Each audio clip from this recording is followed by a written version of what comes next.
Okay, good morning, good afternoon, and good evening to all participants to join this webinar. Today, we have an international webinar organized by Center for Southeast Asian Studies and Norwegian Institute of Research under ASEANO project, ASEAN Norway project on reducing plastic pollution in ASEAN region. As we know together that plastic pollution in the ocean and the river is an emerging environmental hazard, and of course is impact to the human life and ecosystem, including the aquatic life. Riverine plastic transport from to the ocean looks like not many research on riverine plastic pollution. This is one of the important issues should be done by the scientists as well. Today webinar, the objective is, the first is lesson learned, success story, and best practice and challenges of technical monitoring of plastic pollution in the river, transport to the ocean. And then the second one, considering socioeconomic perspective and impact to the vulnerable community along the river, and we call it in the catchment. And also we'll like to see also from the regulatory measure in local government. And the third one is we also would like to have this objective of the webinar, regional cooperation and collaboration, and how as well as a coherent policy response to tackle plastic pollution. Before we start this discussion, this webinar is a representation at the World Expo in Dubai during the Water Week 20 until 26th of March. As we know also together, yesterday is a World Water Day, since the water in the river and the ocean get polluted. So I think this is a very timely to discuss these issues. The title of this webinar today is Local Knowledge for Regional Development and Solution to a Global Problem, How to Build Capacity for Reducing Plastic Pollution in ASEAN Countries. I would like to start to call Excellency Ambassador Peterson to deliver opening remark. Ambassador Norway to ASEAN. Please, Excellency, the time is yours. Thank you very much, Mr. Eisman. Good to see you all. Your Excellency, Mr. Tongde, Chairperson of ASEAN Working Group on Coastal and Marine Environment, Dr. Wong Sok, Head of Environment Division, ASEAN Secretariat, colleagues from NIVA and CSEAS, distinguished speakers and participants. Please let me start by thanking the organizers for this opportunity to be with you and to warmly welcome you all to this event. Today's webinar marks an important milestone in the cooperation between Norway, ASEAN, the Norwegian Institute for Water Research, and the Center for Southeast Asian Studies. Norway appreciates the work that this project has done in facilitating the dissemination and sharing of knowledge between member states as a tool to contribute to sound plastic reduction targets both nationally and regionally. Norway, in particular, is a strong advocate for strengthening global collaboration to combat marine plastic litter and have worked together to advance the development of a global agreement on marine litter. This is evident in the newly agreed practical cooperation agreement with ASEAN, where Norway is committed to support the implementation of the Bangkok Declaration on Combating Marine Debris in the ASEAN region and the ASEAN Framework of Action on Marine Debris. Through the exchange of experience and knowledge, capacity building, and by helping to establish integrated solutions for waste management and together promote a circular economy. I understand that solving the challenges of plastic marine pollution and debris can be a very long and frustrating process. Both local actions, such as those initiated in the Citarum River in Indonesia, the Emu River in the Philippines, and the Pulok River in Vietnam, are a big step forward to overcoming these challenges. These initiatives promote effective collaboration between local government, local community, and local industry in developing a measuring mechanism for the plastic and microplastic waste, which, if unresolved, will have significant negative impact not only on the local economy, but also affect regional economic growth. Our hope is that through today's webinar, distinguished participants will learn from one another the best practices and challenges encountered by local, national, and regional stakeholders, taking into account socioeconomic perspectives and pressures on vulnerable communities. I'm confident that webinars such as this one will further enhance regional cooperation and collaboration to integrate socioeconomic drivers and environmental impacts, technological solutions, and management measures, so effective policies responses to tackle plastic waste pollution can be implemented. Finally, I appreciate the opportunity to be present at the opening of this workshop today. I would like to encourage all participants to bring the best knowledge to the discussion. I wish you all the best with your deliberations. Thank you. Thank you, Excellency, Ambassador Norway to ASEAN, Ambassador Peterson. Now I would like to call Mrs. Sumana Kajon Watanakul, Director of Marine and Coastal Resources Research and Development Institute, Thailand, represent the chairperson of ASEAN Working Group on Coastal and Environment, His Excellency Supon Tongdi. Please, Mrs. Sumana, the time is yours. สวัสดีค่ะ Your Excellency, Mr. Thomas Peterson, Ambassador of Norway to ASEAN, Dr. Wong Sok, Head of Environment Division, ASEAN Secretariat, Mr. Han Frederick Waterberg Braten, NIVA, distinguished participants, ladies and gentlemen. It is my privilege to represent the chairperson of ASEAN Working Group on Coastal and Marine Environment, Mr. Sopon Thongdi, Director General of the Marine and Coastal Resources Department. It is an honor for me to deliver an opening remark to the international webinar on local knowledge for regional development and solution to a global problem, building capacity for reducing plastic pollution in the ASEAN region. I would like to take this opportunity to congratulate for the success of the global action during the resumed 5th session of United Nations Environment Assembly that agreed to establish an international negotiation committee to deal with plastic waste pollution. It is really an important step for combating plastic pollution, which is being well known to be a worldwide issue. As you may know, global plastic production is estimated to be about 400 million tons per year, but only 9% has been estimated to be recycled. Then the big amount of mismanaged plastic waste can leak into the environment and become transport pollution. Not only does macroplastic waste directly affect to ecosystem, but it is also degrade to microplastic and contaminate to the food chain. In addressing the issue, ASEAN countries have greater to accelerate the progress in combating marine debris.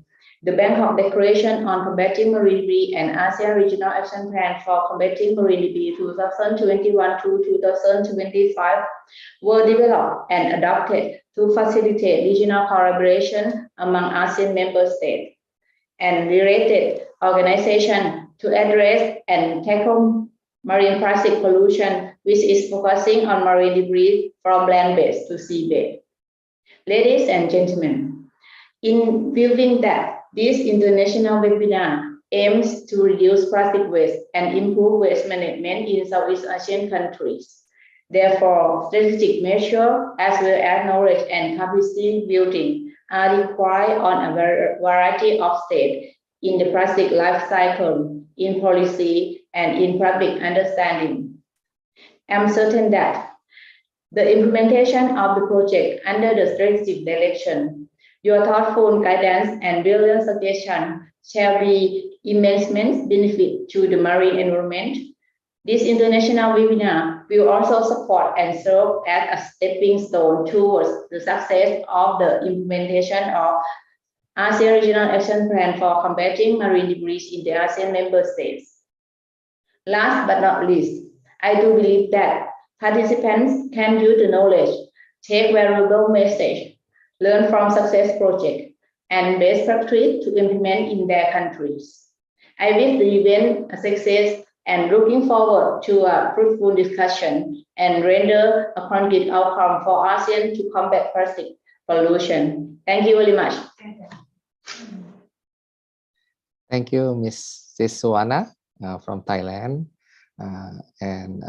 She also mentioned about the regional action plan for ASEAN combating marine debris. Hope this discussion also contribute to the process of a regional action plan. Thank you again. I would like to invite Dr. Hans Frederick Viterberg Breton from Norwegian Institute for Water Research to present a bit about in ASEANO project. Please, Dr. Hans, the time is yours. Thank you very much. I will share my screen with you. Yes, please. I hope you can see the screen. Yes, No? you can see the screen. Yeah, thank you. Thank you very much. I will give you a brief overview of the ASEANO project, so the cooperation project on building local capacity for reducing plastic pollution issues in the ASEAN region.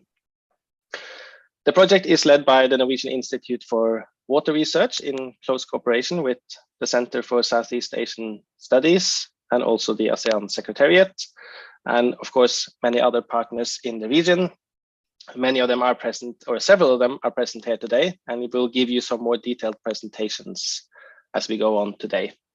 Here comes just a brief overview of what we have done. Let me see. There we are. So of course, as already mentioned a few times, the plastic pollution challenge is very much a global challenge. Not only do we produce a lot of plastic, but it is also predicted to increase in the coming years. When we look at the map on the left side of this slide, we see that the Southeast Asian region is a hotspot for mismanaged plastic waste. And when we know that a lot of this mismanaged plastic waste is still on land, we need to find the sources and see how they are transported with rivers towards the sea in order to find the right actions and measures trying to stop this problem. So in a region with large economic growth, large population growth, what are some of the challenges? The waste management in the region needs improvement. Following lack of proper waste management, large amounts of waste have gone astray. Many places this is very visible. Single-use plastic is widely used in many countries and many areas. And the rivers are very important in transporting the mismanaged waste from upstream towards the marine environment. And this is a key aspect of the ASEANO project. We wish to look into where the plastic comes from, how does it end up in the river, where does it go when it is in the river, and all these questions we would like to answer, and we will touch upon some of them today. We are, of course, not the only project working in the ASEAN region. There are many projects delivering very good reports, collecting a lot of data, all this contributing towards finding the right actions in the region.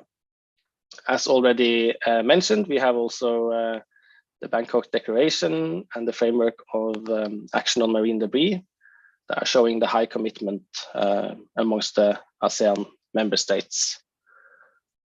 And then, of course, we have also the Regional Action Plan that was adopted in 2021 by the member states. And we will come back to this Regional Action Plan towards the end of our workshop today. So a little bit more detail on what we have actually done and are doing in the ASEANO project. So the key goal of the project is to improve the capacity in order to handle plastic pollution from a selection of key sources in the region. Answering this, we are working on 4 specific outcomes. The first one is about monitoring methods and building capacity for monitoring. The second one is socioeconomic impacts and reduction measures. And there are these 2 outcomes that we will mostly discuss today. So you will see some very nice examples on both monitoring and how we can use the monitoring data, and also socioeconomic challenges and impacts we will have a session on. We have also in the project worked with reduction measures for key industry sectors, best available techniques, best environmental practices for the food service industry, for plastic packaging and plastic recycling industry. And then finally, we have worked very hard to disseminate the experiences from our 3 study sites to the wider ASEAN region, which is something that we think is very important. And today being a very example on how we can disseminate our results to a wider public. So we have 3 study sites that we will hear more about today. In the Philippines, we are working in the Imus catchment, and Niva will present later today, or just after me, I think, the modeling of how we can model plastic in the river catchment.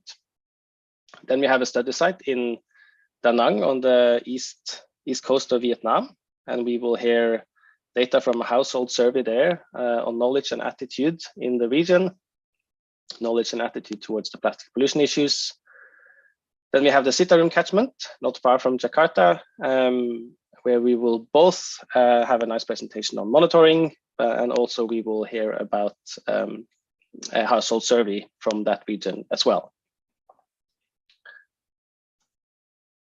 Yes, so for the monitoring methods, as many of you know, there are many different monitoring methods to choose from.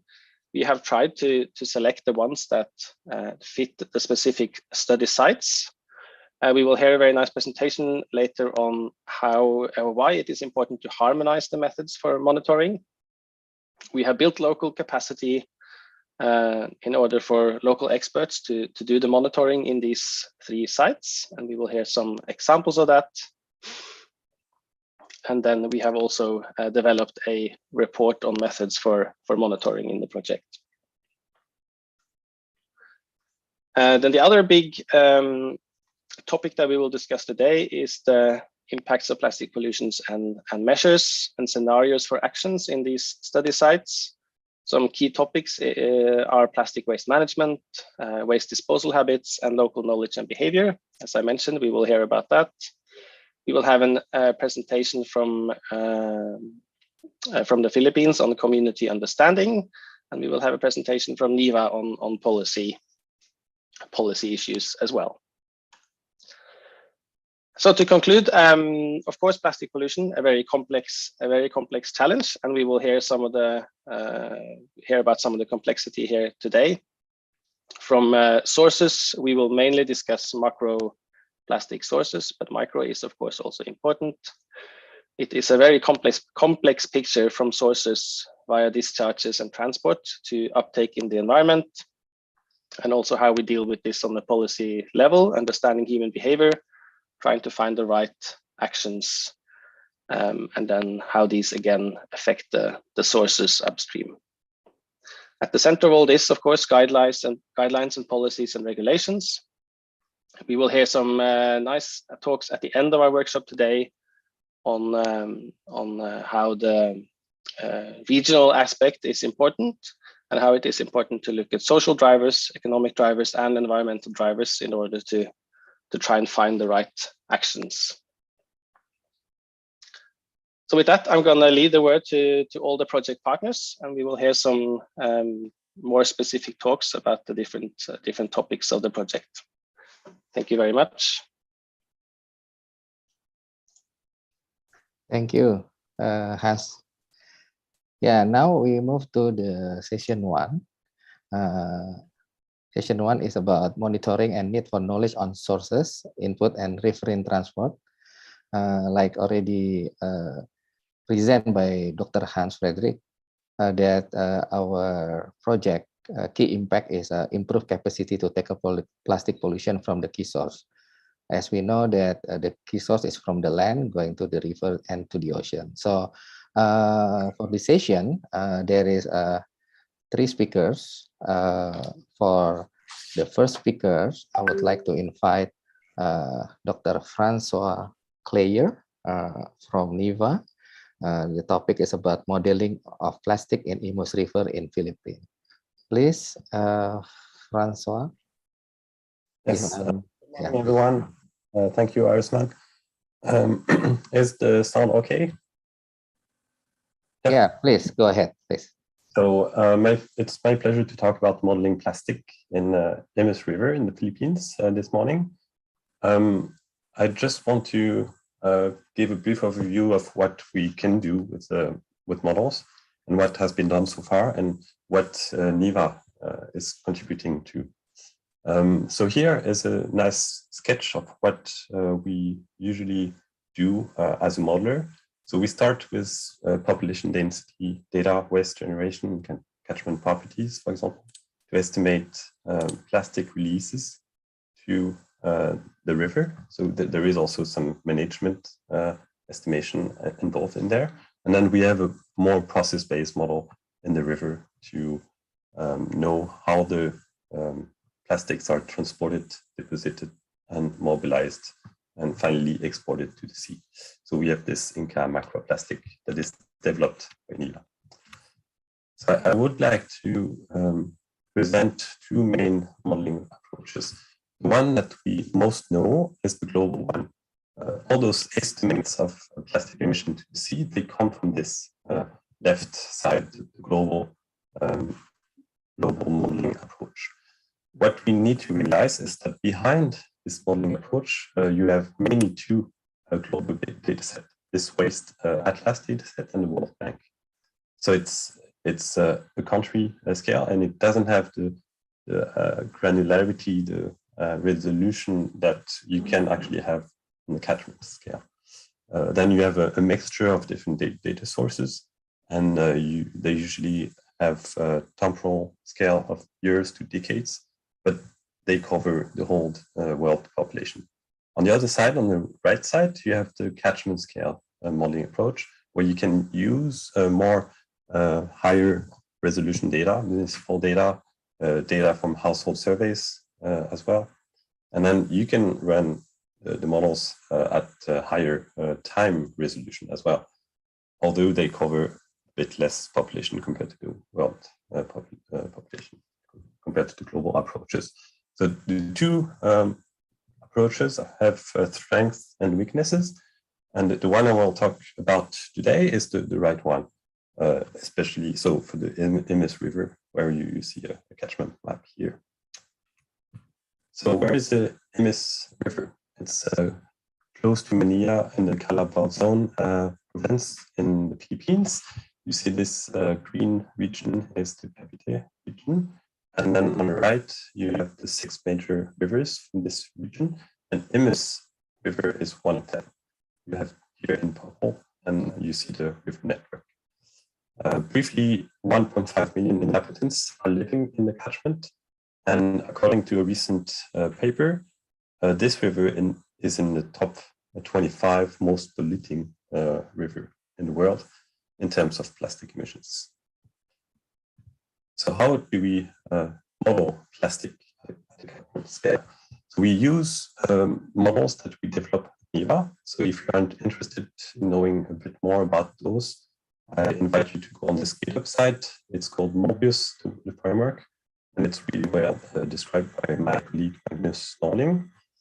But briefly, to estimate plastic emissions to the sea and how they are transported through the catchments, we use a 3-step approach. First, we need to set up a rainfall runoff model. We use PERSIST.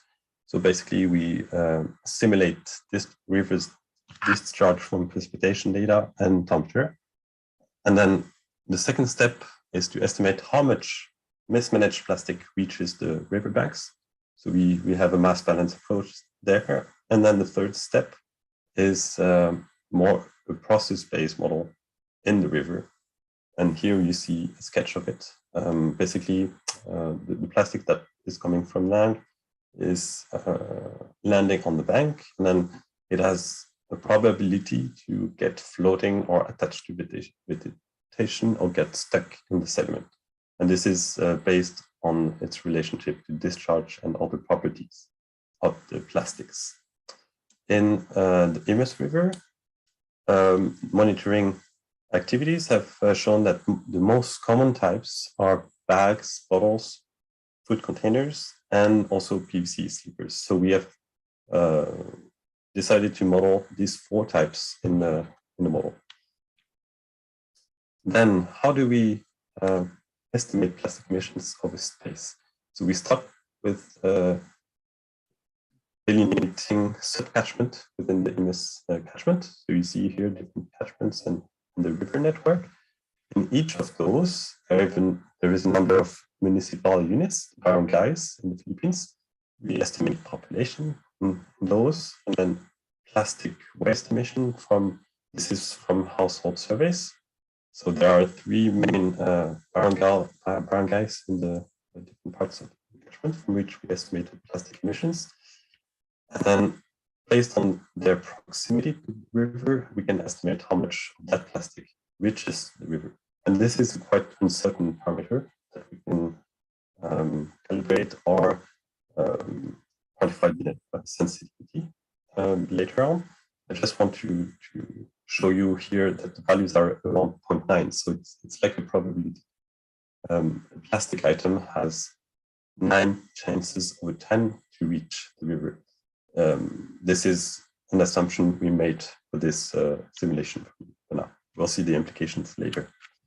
And then we end up with emitted plastic waste over a spatial scale. Now, over time, it's also interesting to see how this evolved over the last decades. So here you see trends in population growth and waste generation in the Philippines or in the Indus River, and then percentage of plastic in waste, the black line here. So from that, we estimate plastic generation rate in tons per day here. And then we have the mismanagement, how much of that plastic is actually mismanaged or recycled. And we see that from the 2000s, it started to have improved. And we don't really know how much of that plastic is really well handled. So we set up 2 scenarios, one optimistic and one more pessimistic. From that, we have here the black line, which is the annual plastic production. It's an estimation, obviously, because we don't have really detailed data. And then you have the dotted line, blue and red are optimistic and pessimistic respectively. And this assumes that there is no accumulation over time. So if a plastic item is not emitted a given year, it's just gone. The other one, the longer dotted line, in this case, a plastic item that is not emitted 1 year has also the probability to be emitted the other year. So in other terms, there is some accumulation on land. And you see that over time, this emission flux is actually higher than the annual production. That's also something that we need to keep in mind, that it can have a lag in time, the emissions. So all of these are input data that we put in the INCA macroplastic in the river model. So then how does it look like in the river? It more or less follows this nice input or emission trend. This is this scenario, the blue line. So you see an increase and then a decrease. This is the optimistic scenario. So it decreased since the 2015 year. And then you can have a look at the different compartments in the river, in the vegetation, in the sediment, how much is floating, and the different types. I will just touch quickly on this. First, the seasonal dynamics. We know that in the Philippines, you have a 2 contrasted season, dry and wet season. And if you look at the plastic bags, for example, you see a much higher export during the wet season, roughly between June and October. And this is true for every plastic type. And if we look at the different scenarios, this relative difference between dry and wet is increasing as there is more plastic in the river. The fluxes during the wet season will be even higher compared to the dry season when there is more plastic. So there is a concentration effect during the wet season. If we look at the most active days over the year, if we select only the 15 most active days, they represent 16% of the total flux to the sea. If it's 30 days, it's 26, and you have a good overview here. So there is a lot of fluxes happening over a few days, basically. Then the different plastic types, they don't behave in the same way. The main point I want to make here is if you look at the bags, the dark blue, you see that they are quite dominating the number of count in the river. In terms of weight, they are not. It's the other items which are the sleepers, which are much more heavy. But this plastic bag, they don't get so much exported. You see that there is a 10% loss here from input to export. So what happens to them? They actually got stuck in the vegetation and then degraded. because it's really soft and thin material. And once they are caught in the vegetation, they just fragment into smaller pieces. So if we look at the fate over the 3 decades of all the plastics that reach the river, bags, for example, you see that only 30% of those have been exported, while 2/3 have been broken down. For the other types, it's most of them have been exported. This is for the optimistic scenario. If we look at the pessimistic one with accumulation over time, then we see a similar picture, but just a bit more accumulation in the vegetation. So just what should we keep in mind when we do some modeling? Here you have the plastic export to the sea from the different scenarios. What I want to raise here is how much uncertainty we have in doing those simulations. We have a lack of knowledge on the plastic input data, past and present. I want to also highlight that we need a better knowledge on the past to be able to understand the future and the present, because there is also some lag effect. What all the plastic that is in the catchment might be emitted at some point, depending on how good the landfill are managed, for example. So we need better data to have more accurate fluxes, and then also the emission pathways, whether plastic are transported through wind, over land flow, or human behavior, if people just dump everything into the river, and the magnitude of those transport from land to riverbank. So this will have an impact on the accumulation of land or export to sea, for example. In our case, we selected a parameter that was proposed by this paper here, and it basically linked the distance from the emission point to the river to the probability to reach the river, basically. And in our case, we have a really high probability because in the immersed river, you are never really far away from a river reach. It's within 1 kilometer. So we have a really high probability to reach the river. But a parameter that is not taken into account in this representation is the density of the vegetation. In the Philippines, I expect the vegetation on banks to trap a lot of plastic over time. So what happens if we decrease that number? The most pessimistic scenario then drops by about half. You see the impact of this. We really need better knowledge and better data. And then the different types of plastics, they also have an impact on the behavior in the river, their ability to be mobilized, and also if we get a lot of data on floating and banked or in vegetation items, then we can calibrate our model better and have a better overview of what is accumulated in the river or exported to the sea. So just as a take-home message, keep in mind what's behind the model, what kind of data set we are looking at, the input data, the parameters, and how processes are represented, and what is the purpose of the model that you can, what purpose you can achieve with these. Yeah. Thank you everyone for your attention. Okay, thank you, Francois. Now, I would like to invite Dr. Hidayat from Indonesian Institute of Science. Dr. Hidayat will present on the monitoring on the plastic in the Citarum River.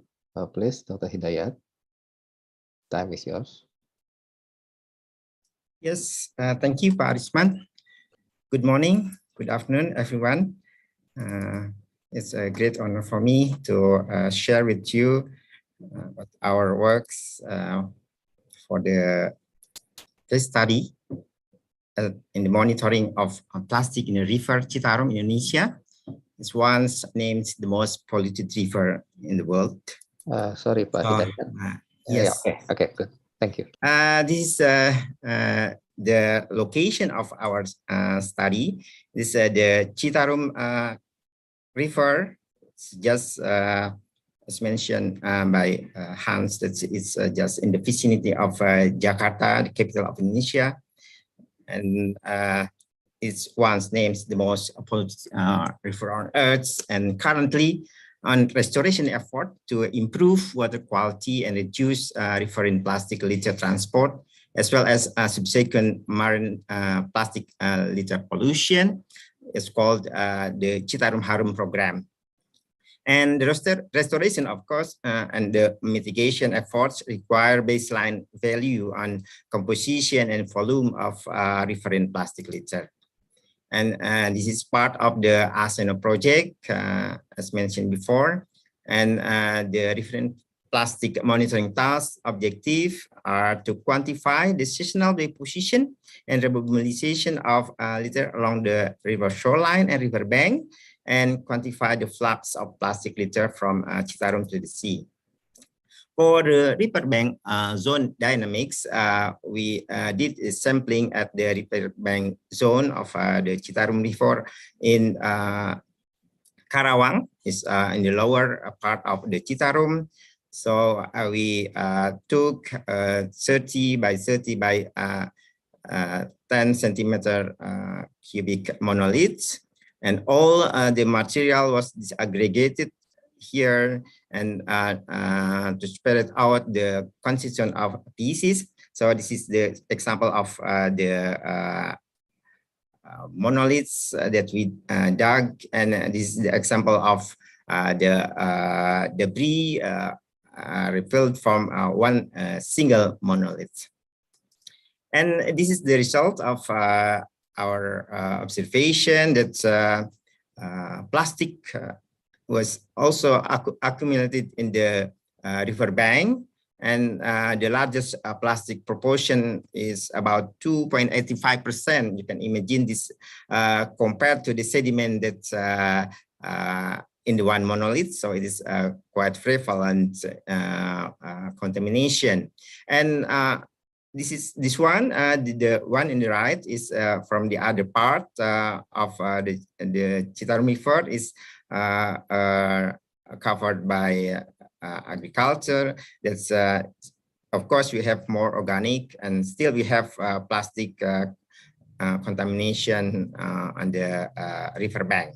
And from the repeat sampling, we still find this similar pattern, and we conclude that this plastic also accumulated in the riverbank instead of retransported during the flood session, because from our observation after the floods, the plastic remains at the riverbank. Other work is on plastic litter flux monitoring by fish nets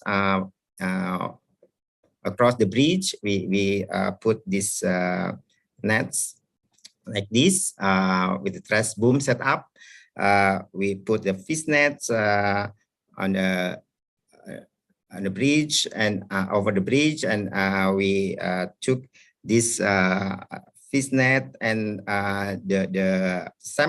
the sampling people use the simple equipment to collect this debris. And this is the steps. We collect the debris, and then it's dried out and sorted, and we weigh it. And we have monitoring for the 6 times monitoring, and representing the rainy season, and the transitional season, and the dry season. And this is the result, the number of boxes collected in 1 hour. You can see here during the sampling in March, we have this is still a rainy season, and then April also rainy season, and May is the transitional but still rainy season. So we have higher amount of boxes in 1 hour. And during the dry season here in June and also in July, we have very small content of the trash. And it's the composition. We see that organics is mainly the main content of the litter, and it is consistent for the whole sampling period. And also the next one is plastics, and we found also the hazardous material such as the diapers also dominate the composition. And then this is without natural organic. Plastic is very consistent, about 20 to 30% of the debris.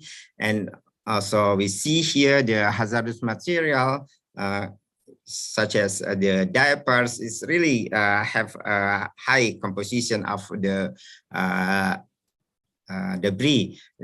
We see here that's the increase of maybe economic and the condition of the people, but it is not yet followed by the good management of the waste. This also make this happen. And this the calculation for plastic flux in the Citarum River in a year. If we consider only plastic flux, the total plastic flux per year is from 1.33 tons to 607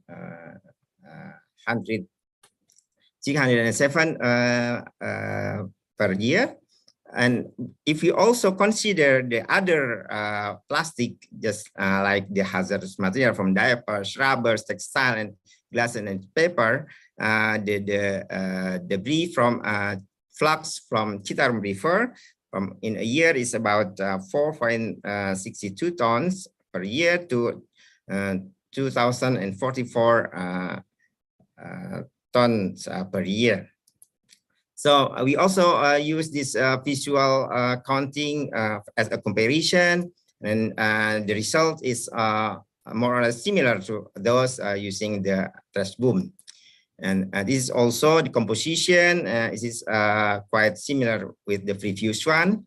And we also use the UAV or drone for the monitoring. Also, we monitor in the same area. The results we compare also with the manual counting. It is not exactly the same, but we thought that this is in similar pattern to the monitoring using the visual counting. So this is also the promising method for monitoring of plastic. The concluding remark that from our work, we found that the highest estimated plastic flux in the Citarum River is 2,044 tons per year. And during normal rainy season, we got normal debris, and the heavy rain after dry days, we got more debris and very high the increase. And the relationship with tide and river discharge is also important. And from that, the composition of plastic litter is dominated by food packaging, especially sachets, plastic bags, clear plastic packaging, styrofoam, plastic bottle. And based on this, the strategy for the reduction of plastic litter can be directed by the reduction of single-use plastic. So that is from our finding. Thank you, Pak Arisman. Yeah, thank you, Dr. Hidayat. Just for the participant information, the data in Imus River and Citarum River is already collected, already done. But for the Vietnam, for the Pulok River, still ongoing. Hopefully by next month, already done as well. So we have 3 data from 3 countries in ASEAN: Indonesia, Vietnam, and Philippines. So beside the monitoring, we also would like to compare the data in the social, economic, or behavior, societal behavior. So yeah, after this, before that, we would like to hear also how any monitoring method for the riverine monitoring method can be harmonized. So I would like to invite Dr. Rachel Harley to present harmonization of the method of riverine monitoring. Please, Rachel, the time is yours. Thank you very much. Thanks for the opportunity to present here today. It's a great pleasure to be part of the ASEANO team and to work with everybody. Yes, as Asman has introduced, I'll be talking today a little bit about the different monitoring methods that can be used to measure plastic litter in river environments and what steps we can take to harmonize those.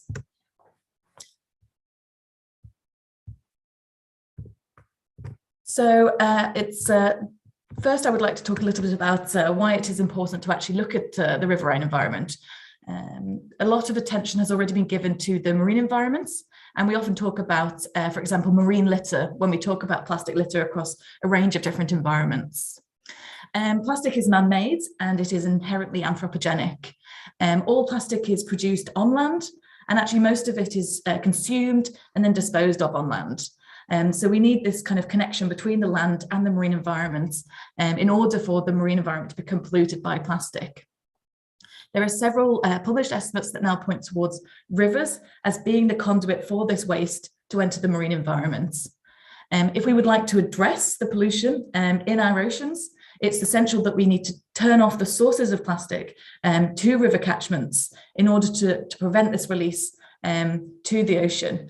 And actually, ocean cleanup efforts that are ongoing will end up being kind of a fruitless task if we're not able to turn off these sources, because the waste that we remove from the marine environment will simply return as more waste is released through river catchments.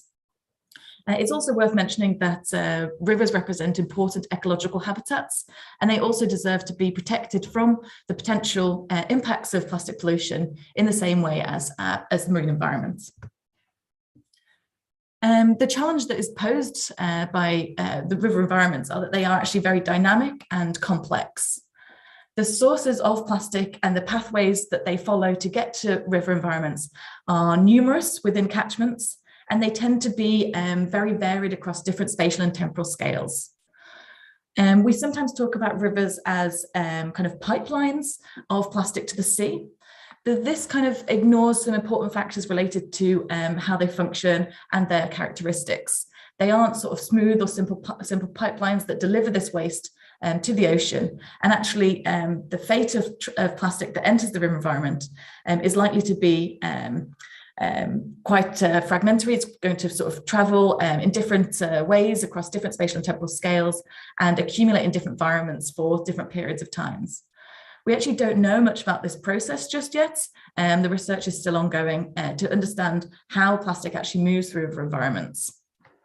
And it's important to note that there is actually no single monitoring method that can measure the total plastic litter load for all river environments globally. So it's not possible to come up with a method that can effectively measure all of the plastic that is in a river environment in all of the different rivers that exist across the world. When we talk about monitoring of riverine plastic, we can kind of separate the methods into 2 main categories. The first is related to observation-based methods, and that is where we use, for example, human analysts, or we've heard in the previous presentation, other options such as drones, unmanned aerial vehicles, or the use of cameras. And that is where we observe the plastic that is visible on the river. The limitations associated with this method are that we can only see what is visible. So if we have rivers that have low visibility, if they're very turbid, for example, we won't see the total plastic load because we won't see the plastic that is moving along underneath the surface of the water. There are also some thresholds associated with the methods. So for example, it might not be appropriate if there's very high flow velocities, if there's, for example, flood conditions, or if there's very high plastic loads, because it's not possible to count and categorize all of these plastic items using the current methods that are available. But some of the positives of using the method is that it's usually very quick and cheap and easy to implement. So we can take lots of data points across a range of spatial and temporal scales and build up data sets that then cover all of the general trends that we might be interested in. The other sort of set of methods relate to the physical interception of plastic. So this is when we use, for example, nets, trash racks, booms, physical infrastructure that we enter into the water that will allow us to collect the plastic, and then we can remove it to count it and categorize it and quantify what's in the river. This allows us to go beneath the water surface for some of these methods. So we're able to capture some of that potentially hidden component of the total plastic loads. But there are still thresholds associated with this. There are limitations. So if the flow velocity is too high, these methods will be overwhelmed or become dangerous to deploy them. And so they're not suitable, again, for example, in flood conditions. They also require a lot more infrastructure than the visual or the non-human observation-based techniques. So we need to then have more personnel, more training, more equipment in order to deploy them. Moving on to the topic of standardization and harmonization.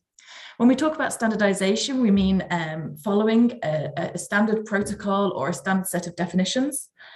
This isn't always possible in river environments, and this is related to the wide variety of different environments that exist. So instead of standardization, we need to instead talk about harmonization, where we are able to use different methods, but that we need to fully understand what these methods are capable of measuring, and provide enough information when we describe how the method has been done so that we can converge these towards comparability, and we can compare the data from one study or one environment to another. There are still factors that require standardization, and one example here is related to the size definitions of plastic. So on the left here, we can see some of the different size definitions that have currently been proposed for different categories of plastic pollution. So there's different names, different terminologies for these different size categories. These don't align, and they can actually vary by several orders of magnitudes. And then the implication of this is that different studies that, for example, here have used visual observation using cameras or drones, they've actually used different lower size limits for the definition of plastic litter. This is important because when we don't use the same definitions, we end up talking about different components of the same problem, and it becomes difficult to compare between studies. So we need to move towards an internationally agreed upon set of definitions for example, the size definitions of plastic litter. Regarding monitoring methods and the harmonization of those, the panel on the right here, this shows different types of nets that have been deployed in published studies measuring plastic litter in the river. There are actually only a couple of studies that have used the same mesh size of nets, and all of the studies use a different configuration of net dimensions. And so this is, again, measuring slightly different components of the same problem. We have a different lower size limit, and we're kind of addressing a different proportion of the total cross-section of the river. When we don't validate or harmonize our approaches, it becomes difficult to say what exactly we have measured and how the data that we produced compares to other studies. It's also important in the context of this harmonization to ensure that the methods that we are using are not just validated, but they're actually adapted to the local environmental conditions. So the physical characteristics of, for example, a river catchment or a given site, they have a strong influence on how the plastic is transported through a river. And this can vary over different temporal scales, so throughout the year. And actually, we can see quite different environments. Even within a very relatively small region, we see some very stark differences in how our rivers look, for example, across the ASEAN region, but also within the same country. These differences necessitate adaptations in the methods that we use to measure macroplastic in these environments. And the differences, these have implications for understanding the plastic pollution at each site and how to design effective reduction and remediation strategies. So we need to address these necessary adaptations and then work towards harmonization so that we can still compare between different studies. Another point to consider is that often when we use these model estimates, Francois already introduced these global data sets, for example. They tend to use data on waste mismanagement, and they tend to assume that 100% of plastic that enters a river eventually reaches the ocean. And this is probably likely over very long timescales, but actually on relevant timescales, plastic litter follows a fairly complicated journey from the point at which it is entered into the river to the point where it may be released to the ocean. There are many environments within the river where the plastic can become stranded. So for example, in vegetation, in sediments at the base of the river or on the sides, or even in turbulent currents. So still within the water, they can get trapped within the currents. And these processes occur across, several times along the journey of a plastic litter in the river, and they take place for varying timescales. And this is likely to be different for example, different types of litter. So the shape, the density of a different litter item is likely to influence how likely it is to be stranded in these environments and the timescales over which this occur. When we focus solely on what reaches the ocean, so what is being released by the river environment, we might actually be missing important aspects that require monitoring and require better understanding. So the areas in which plastic might be accumulating, there could be posing, for example, negative impacts, including just the quality of the river in terms of the human use of it. So we need to also address methods that can measure these different components.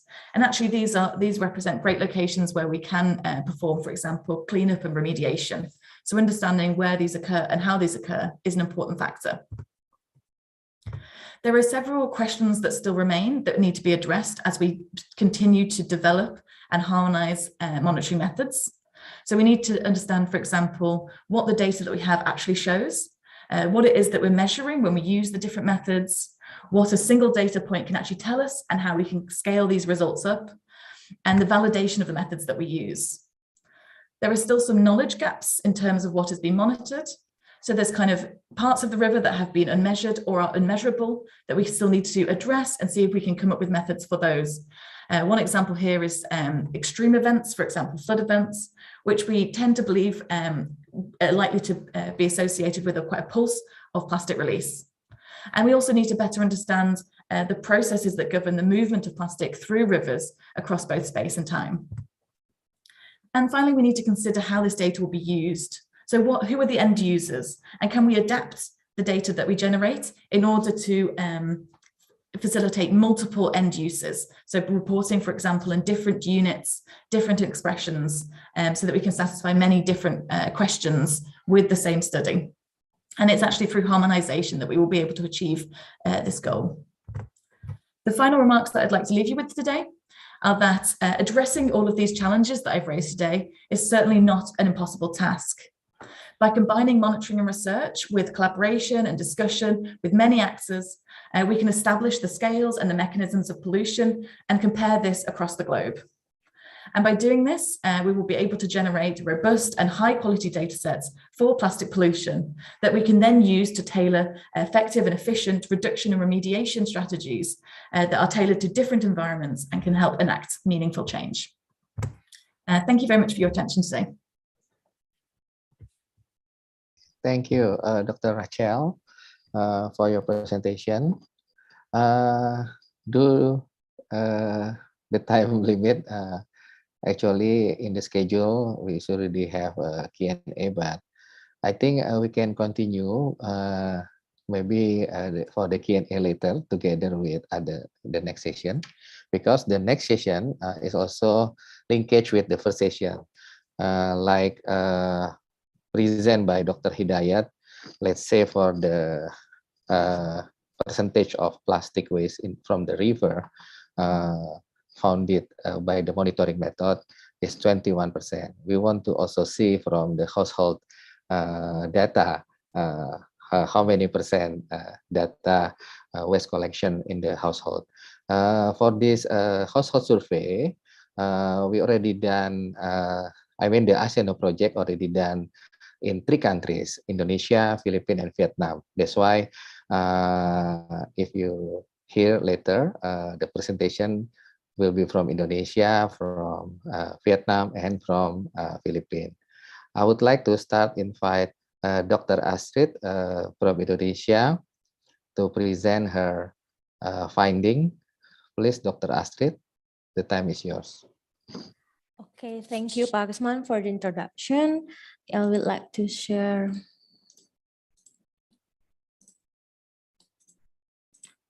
Okay.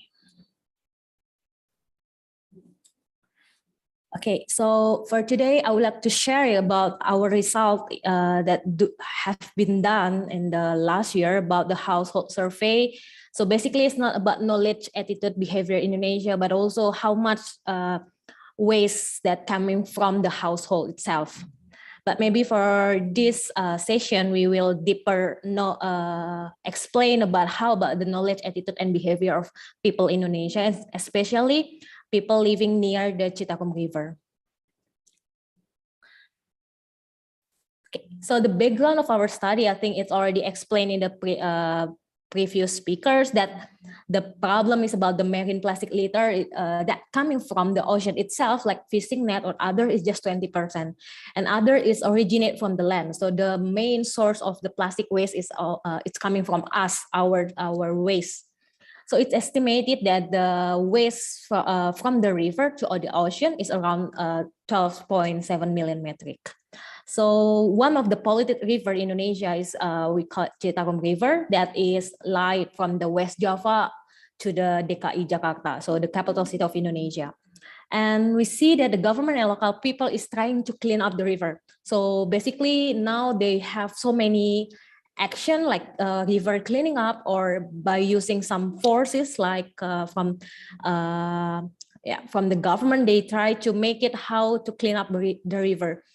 But it's just like one act solution. Sometimes we should stop the source, right? So basically it's the effort is unable to solve the waste leakage, so from the waste source, from the land and production of the waste.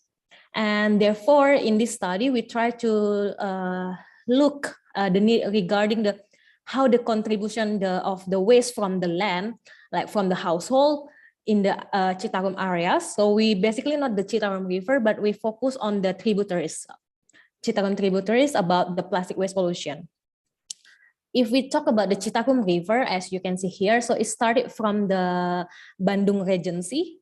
So Citarum River is quite a long river, so it's around 297 kilometers. So the started is from the Situ Cisanti. Yeah, it's located in the Bandung Regency around here, and then it's discharged to the north coast to the Java Island in the Muara Gembong Bekasi Regency. So it's quite a long river, and also here it's not only Regency, but also if you can see the river also lies to the Bandung city. So Bandung city is quite urban area. Therefore, in this study, we divided two areas, our sampling location. So one in the urban area, which is Bandung Regency, and then the second one is in the rural area. So we choose tributaries. That first tributaries is in the Citarum River, located in the Bandung city, and the second one is in the Bekasi Regency, Cibeet River. So for the Bandung city, we choose the so it's quite different between the upstream. So the upstream is in the Citarum River. It's quite dense because it's a city, and it's quite dense population. So we can call it like urban area. So in here we choose the location that really near the tributaries or near the river. So because in Bandung city is quite, you can see here the location. What we say it's like people living like near each other. So as you can see here, the way on the pathway is really it's quite hard to take it. So therefore we divide it into some areas, but the location is like around here, so it's near each other. That's about in the upstream or the Bandung city. And in the downstream part, we choose in the Bekasi Regency. So this river is called Cibeet River. So it's the latest what we call, sorry, the latest tributaries before it's discharged. So in here we got the several area. Like you see, it's quite different between upstream and downstream area. So upstream is quite dense area. However, for downstream, the road is wider and the house is quite bigger. That therefore is quite different different characteristic between upstream and downstream area. So in this study, we like I said before, we're not counting only the behavior of the resident, but we also try to quantifying about the waste itself.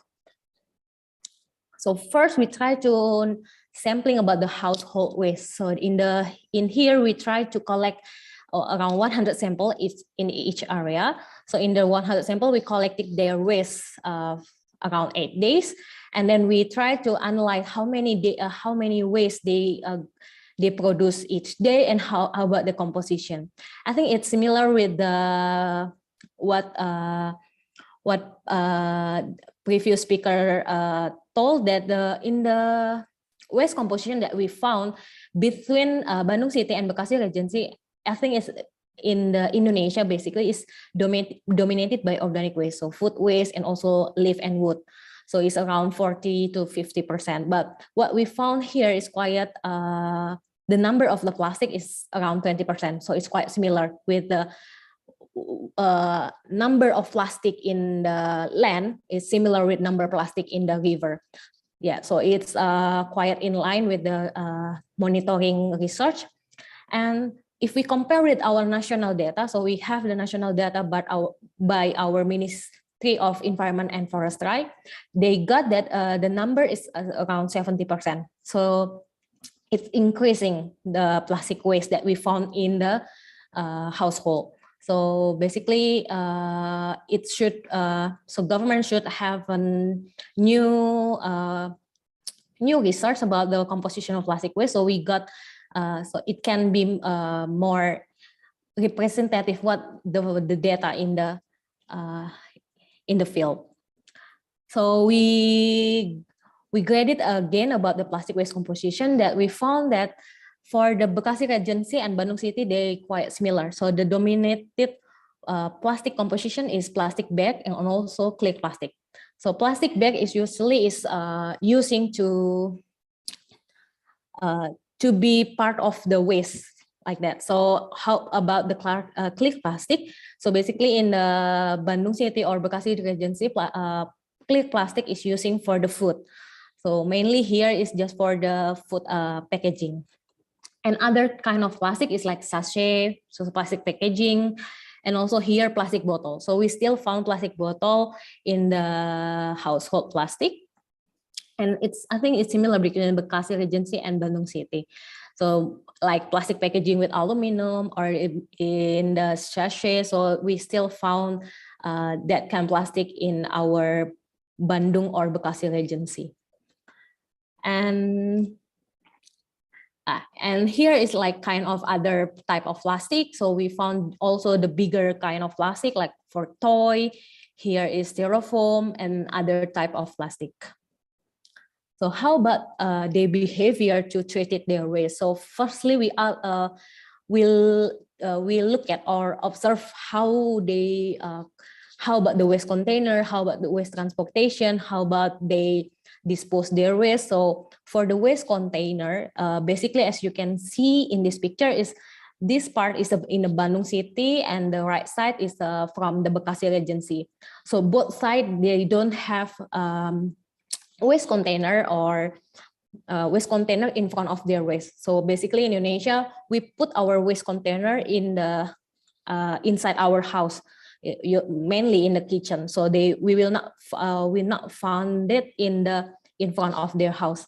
And as you can see here, they basically, if they want to throw their waste, they using plastic bag.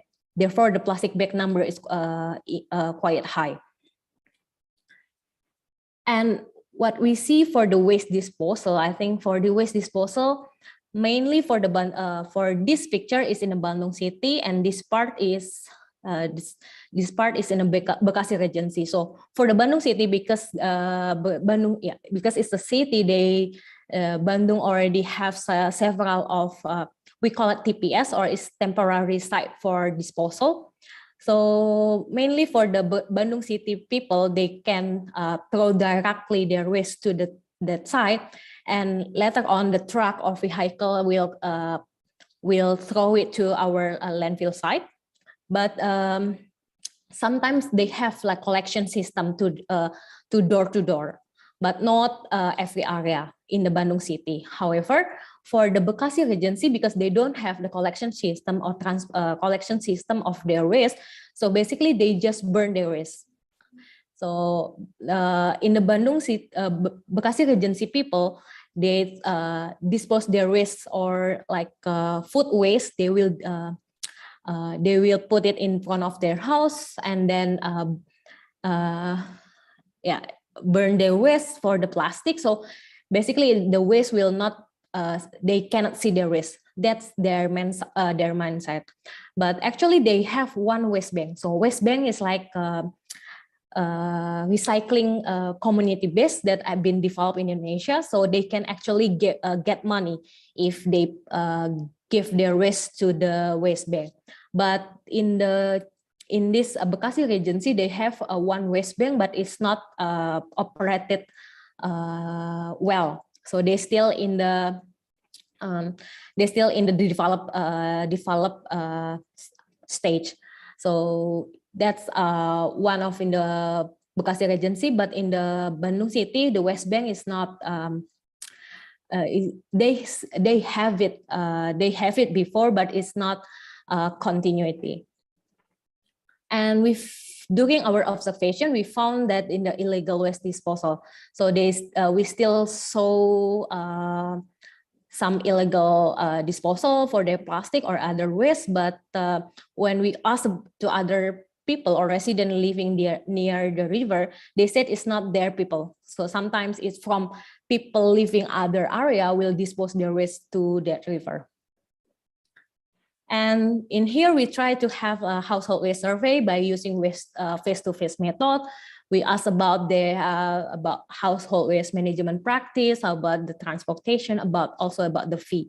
So when we ask them about how they treat their waste, so we, as you can see here, we divided like for the blue one is upstream, so it's from Bandung city people, and then for the red one is from downstream, so it's Bekasi Regency. So we found it between our observation and what we asked them, we interviewed them, is similar. So we got that for the Bandung city, they have like a collection system of the waste, or they can dispose directly to the temporary site. But in the Bekasi Regency also, yeah, mostly they just burn their waste. Around 89% people like burn their waste. So yeah, basically it's like I said, it's their mindset. Yeah, it's better they cannot see their waste, so they burn it. And they also know about the living environment, like about the mosquito, about the impact of environment impact of the waste. They already have the knowledge about it. And when we ask them about the sorting, basically most of around 13% of households between in the upstream and downstream, they say they sorting their waste. And as you can see from this graph, that the plastic is commonly separated waste, because sometimes in Indonesia we still have informal sector, and some scavenger, they can collect our household waste. So probably plastic bottle is still have economic value. So therefore they say they separated their waste because sometimes they can sell it. So it still have economic value. So people know about it, but it's quite difficult to implement it, to really they separated their waste at home. And then about the waste transportation, like said that in the Bandung city, they still some area they have the collection door to door, but not every area. And when we ask about how about the on time for the schedule of the transportation, some of them around 60% said it's on time in the Bandung city, but not on time in the downstream. although in the downstream part they don't have collection system, they still answer this question. That may and here around 60% of the people here in Bandung City and also in the Bekasi Regency, they say they dispose their the waste is collected in the morning. So maybe in their mindset that waste is they will dispose or they will collect it is in the morning. So in the morning is, I think, the behavior of Indonesian people that we clean up, we gather our waste is in the morning. Therefore, they answer for the waste collection is in the morning. And when we talk about the payment or waste fee that for the Bandung City, because there is some area having door-to-door collection system that they found around 40% here is yes, they pay for the collection, and the one who perform the collection is usually from the community official. So from the officer in the community, and sometimes it's from private company. So yeah, basically we collect, probably because it's in the city, they collect their money for environment and also for the safety usually. Therefore, in here we got this data in the Bandung City. And for the Bekasi Regency, there is no payment for waste collection service, so there is no incentive also for actor to be involved in the waste collection service. And then when we see the range of the waste, the fee for waste collection system is actually quite fluctuative. So we found from 7,500 rupiah to 50. So it's quite different from each region also in the Bandung City. So in this study, we found that still our waste is still dominated by organic waste, but we found the increase of our plastic waste is 20%. And we found for the plastic waste is dominated by clear plastic bag, and also about the plastic packaging. So it will dominate it, and it's also in line with what the plastic waste is found in the monitoring river. And what we found also that the people in the Bekasi Regency is burn their waste. So, however, for the people in the Bandung City, they collect it and dispose their waste directly to the temporary site. And then, however, the people in the Bandung City and having more knowledge about waste management compared to the Bekasi Regency, because the Bekasi Regency is mostly buried and burn their waste. And during our observation, we found that illegal dumping is still found in the river or water body. However, during our interview, it's not well explained. So what we can do is this study is found about the increase in infraction of the plastic waste in our municipal solid waste. If this number is growing in the future, so government should have a better plan for our plastic waste management. And it needed more effective collection system of our plastic waste, and especially for the people who live in the riverbank. And we can build a recycling system, and it's like cooperation between informal and formal sector. And also we should involve the community in building this recycling system. So one of them is such as West Bank. So yeah, that's all of my presentation. Thank you. Okay, thank you, Dr. Astrid. Yeah, looks like the data found in the household waste sampling is similar with the data in Indonesia. We are talking about Indonesia, the same data collected in the river. And Dr. Astrid mentioned also several issues like many people still burn the waste, like in the downstream of Citarum, 80% burn the waste. This is related to the waste facilities, as well as also the sorting behavior, still around 13%. This is the same data with the national Indonesia Ministry of National Environment, Ministry of Environment, about 17%. And also the highest is about plastic bag and plastic packaging. Yeah, I think this is, we already heard from Indonesia, from the river monitoring and the household survey. Now we move to Vietnam. Dr. Huang Hai from Da Nang University will present his finding, household behavior in plastic waste in Vietnam? Please, Thank you for thank you for Dr. Arisman for instruction. So time, so maybe a little bit behind, so I go directly to my presentation.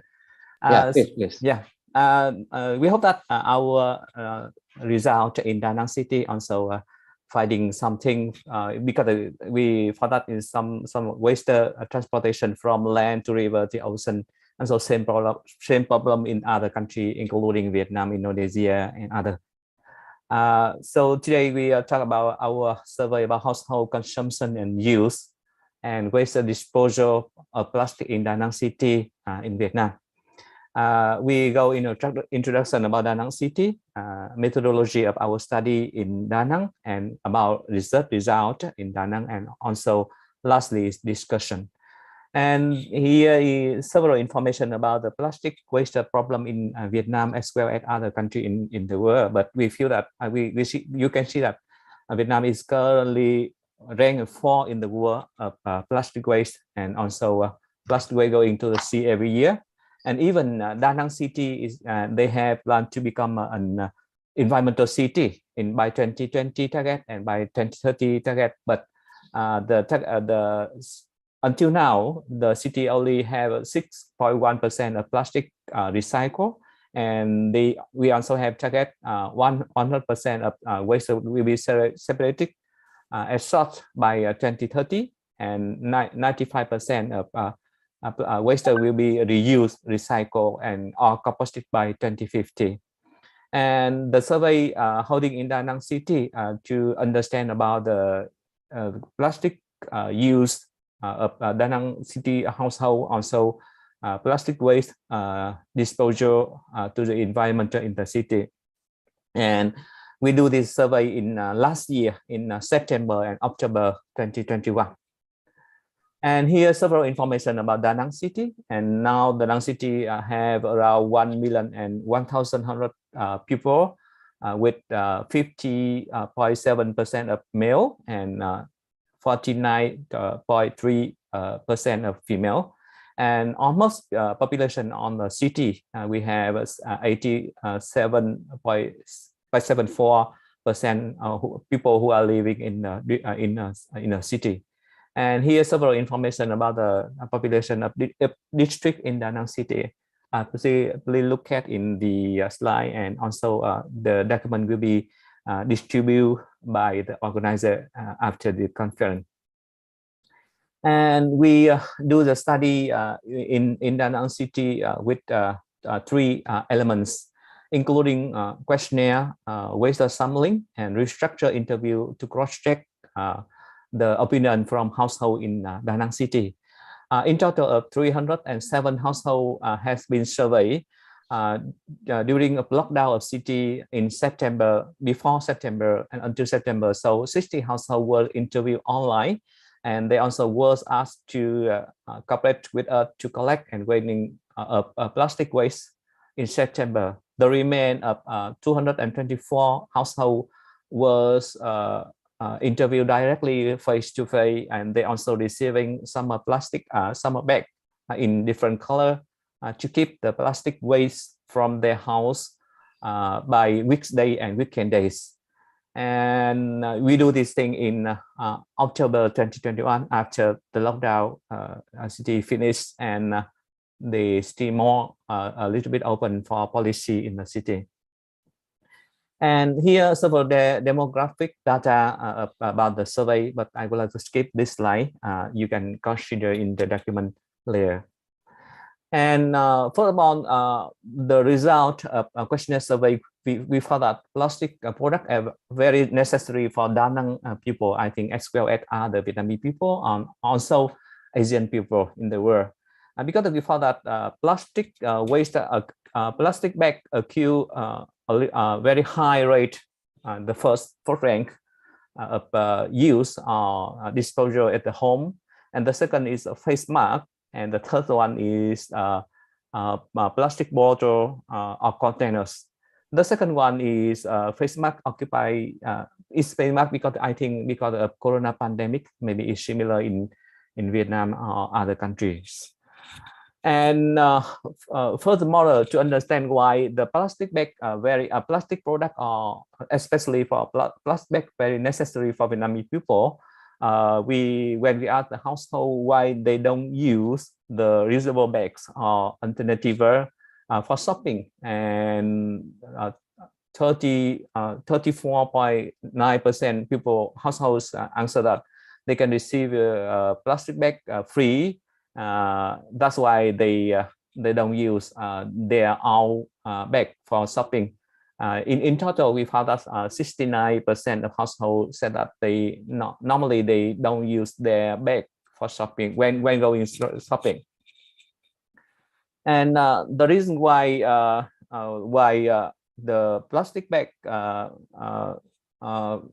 very necessary for them, we also ask them, in case if plastic bag is not free at the shopping places, how did they do? And 80% of interviews said that they are willing to pay money for plastic bag to receiving plastic bag, and 36% of households strongly recommend that they will go other place for shoppings because they can receive a free plastic bag there. So in total, we found that about 74 households of the survey, the answer that they still need to plastic product, especially plastic bag for their daily life, including contain food, carry dirty clothes, and for shopping, because when they go shopping, they can put on goods in the plastic bag and bring back home. They no need to bring anything with them, and they often forget to bring their own bag for shopping. And furthermore, when we ask about we asked about why the household would like to use a single-use or subject plastic item. So we found that a lot of them feel that it's very convenient, it's free, and they can receive at any shop, any place of including food shop or restaurant. So when I going back, so it's very hard to change Vietnamese people Vietnamese people habit of your use of plastic bag. So if plastic bag are still provided freely, so it's very difficult to change. So to solve this problem, we need in both sides, consumer and also supplier.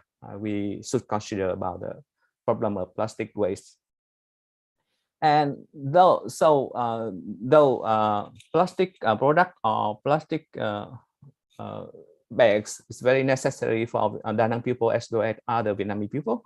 So how about their intention to reduce the use of plastic product? And we found that very weak attention of the household, survey household to reduce their use of plastic in summer activity, such as by buying less food, or drink in sachet or single use, using their reusable bag for shopping or other reason. So it's very necessary for their life. So it share, so their intention maybe so we can forget that. And when we interview, we found that more than 80% of household they reuse plastic bag at garbage bags, and 41% of other interview use plastic bag for contained foods, including vegetable, meat, fish, keep in freezer. Because as other question of the questionnaire survey, we found that more than 80% of household they go shopping for food and food material just 1 or 2 times per week. So they need to keep this one in the freezer, refrigerator for using for 1 week. And other people, they put for dirt clothes and other reason for using plastic. I think it's also intention. We can have a solution to reduce your use of plastic product in Da Nang for Da Nang city people. And with the information. When we ask the household family reuse plastic bottle at home, almost of them reply that they use plastic bottle at home to contain some water, fish sauce, and honey and other liquid by our extra interview. Moreover, when we ask the household about their effort to reduce plastic waste at home, the result can confirm our above mentioned that only 38% of interview make more effort to reduce plastic waste at their home, while 58% of households say no. And we also found that the two rising awareness of household in Da Nang City as well as other people in Vietnam is also very necessary. But the outcome of the program is also very limited. Because we found that very lack of information to providing to the household when the household said that they sometimes receiving some issue, some information about the plastic waste problem, including in total, in generally waste in the city, and other concerning before the plastic waste transportation from land to the river, the ocean. When we ask the people how do they stop when they found some people throw garbage from their home to the river or put on the riverbank near the river, and similar like the previous presentation from Indonesia. And we found that a lot of people very strongly have a good action to protect the river or the band of river clean, separate from waste, especially plastic waste.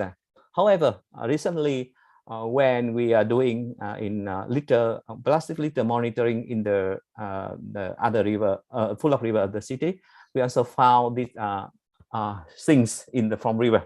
So it's still very very serious problem, because this river is small river and located very near from a big street of the city. So in the small street, they also put garbage and plastic bag like this. So to resolve the problem of the city, including plastic litter to the river or ocean, it needs a connection between the land and the river, citizen community, and also city government. And to understand well the connection between some factor, social economical factor, affect to the plastic waste generated by household in Da Nang City, we also do the plastic waste sampling in Da Nang City, and in the survey we found that there is a slight difference between the household income and plastic waste quantity generated. And however, we found that the high income group still buy more food than other groups, because especially they also buy food from imported food and other food material outside the city and outside of Vietnam. So the kind of items also packaging are covered by plastic film, plastic bag. So it also causes a lot of plastic waste to the city and to their area. And we also found that there also have a correlation between the children in the family and the plastic waste generated from household, from the 307 household we are surveying in Da Nang City. We found that it also similar result with other study in Cần Thơ, Hanoi, and Ho Chi Minh City by other authors. In discussion, we would like to show that it seems that the plastic waste generation per capita per day was positively correlated with the household income and number of children in a family. So life become more busy. So people prefer using more single-use or subject plastic, also plastic product for their life. So it's necessary to raise people awareness on the problem of plastic waste. Buyers need to limit their consumption of plastic products. So it's also necessary to have a smooth combination between the both sides of seller providing the product and consumer.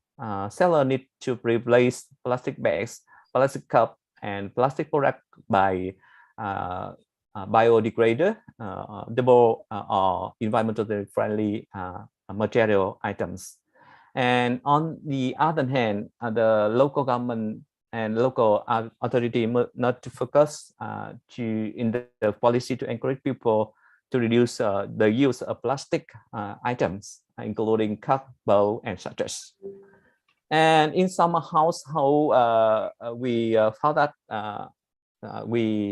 some high value plastic or recyclable item also be recycled, be separated and recycled by some purpose. At this picture you see in some wall of the city, they have this box outside of the city, and some recyclable, including plastic, bean, can, also separated by household, put in, and this one also collected and sell to the recyclable factory in the city, and they get a little small money. It comes to scholarship for poor children in the city. And however, like Indonesia previous presentation, I found that Da Nang citizens feel difficult to sort plastic in some category, such as plastic waste being sorted in subcategory, recyclable and non-recyclable groups. Therefore, it's necessary to study about type of plastic waste and its recyclable potential. This on my presentation, and thank you for your attention. Thank you, Dr. Huang Hai.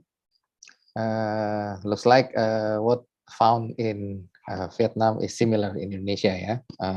Plastic bag and plastic packaging, especially from the food and beverage industry, and also for the single-use plastic, and then also the behavior of sorting waste is still homework. Okay, now we move to Philippines. I would like to invite Dr. Edwin from the La Salle University to present his finding, community understanding of plastic pollution in Cavite, Philippines. Please, Dr. Edwin. Is somebody sharing the slides? I asked earlier. So anyway, good afternoon, everyone. And if you're here while we're still waiting for the slides, can I ask you to raise your thumb or click your thumbs up button if you are in Zoom at this point of time? Okay, good. Okay, so this afternoon, I'll be talking about community understanding of plastic pollution initiatives in Cavite. I think you're well aware that the Philippines is the third most polluting country, second only to China and Indonesia in terms of marine plastic waste. So in the country, for example, we're producing roughly around 2.7 million tons of plastic each year. And the government or the country, including the province, are actually aware of this. That's the reason why there are a lot of initiatives in the country or in the province to somehow address this plastic waste pollution. Apparently, the communities only recognized a few of these initiatives, and that probably their understanding is somehow limited as well as far as plastic pollution is concerned. Next slides, please. That's why this afternoon, I'll discuss a little about the context of the province, and I will be talking about plastic waste pollution as well as the initiatives or some of the initiatives, and in a way, the understanding of the communities in these initiatives. Next slide, please. In our study, we considered 5 sites actually. So they are in the downstream and in the upstream. Categorically speaking, these are communities that are construed as critical, particularly those that are located near the mouth of the river. There is also a community that is construed as atypical, somewhere in the middle, the Imus. And there's also a community that is construed as heterogeneous, like Dasmariñas, and towards the upland, is Silang, but somehow we construe this as deviant because in Silang, it's actually very close to a landfill. So that's why it's considered as a critical or perhaps a deviant to some extent. Next slide, please. In our study, we actually used mixed method. And one of the things that we used in terms of looking at who our communities and demographics are, then we used survey. And as far as our survey is concerned, these are the results. So mostly out of the 300 respondents from 5 areas, most of them are actually female, belonging to age groups 35 to 34 with an average age of 42. Most of them are graduates of high schools, and they are having an average of 5 household size. And most of them own the area, 62.3%, and they are living in the area for an average of 22 long years. Here's another thing. Most of them are employed, around 85%, and they're employed either in vending, and a lot of them, quarter of them are in construction work. And the average income of these households, 300 respondents, is 10,449 Philippine pesos. This is significant because the poverty threshold of the Philippines is pegged at 12,082. So to cut the long story short, the communities fall below the poverty threshold as far as Philippine index is concerned. Later, I'll try to relate that with plastic usage. At this point of time, next slide, please. We can see that the communities are generally using plastics, and most of them are single-use plastics. We asked them, for instance, around half of them are actually using plastics or single-use plastics often. And by often, we mean they are using at the very least 2 to 6 times a day. And just a 20% or 2 out of 10 are using plastics on a daily basis, or probably not so much daily and not so much often, maybe once every week or so. Next slide, please.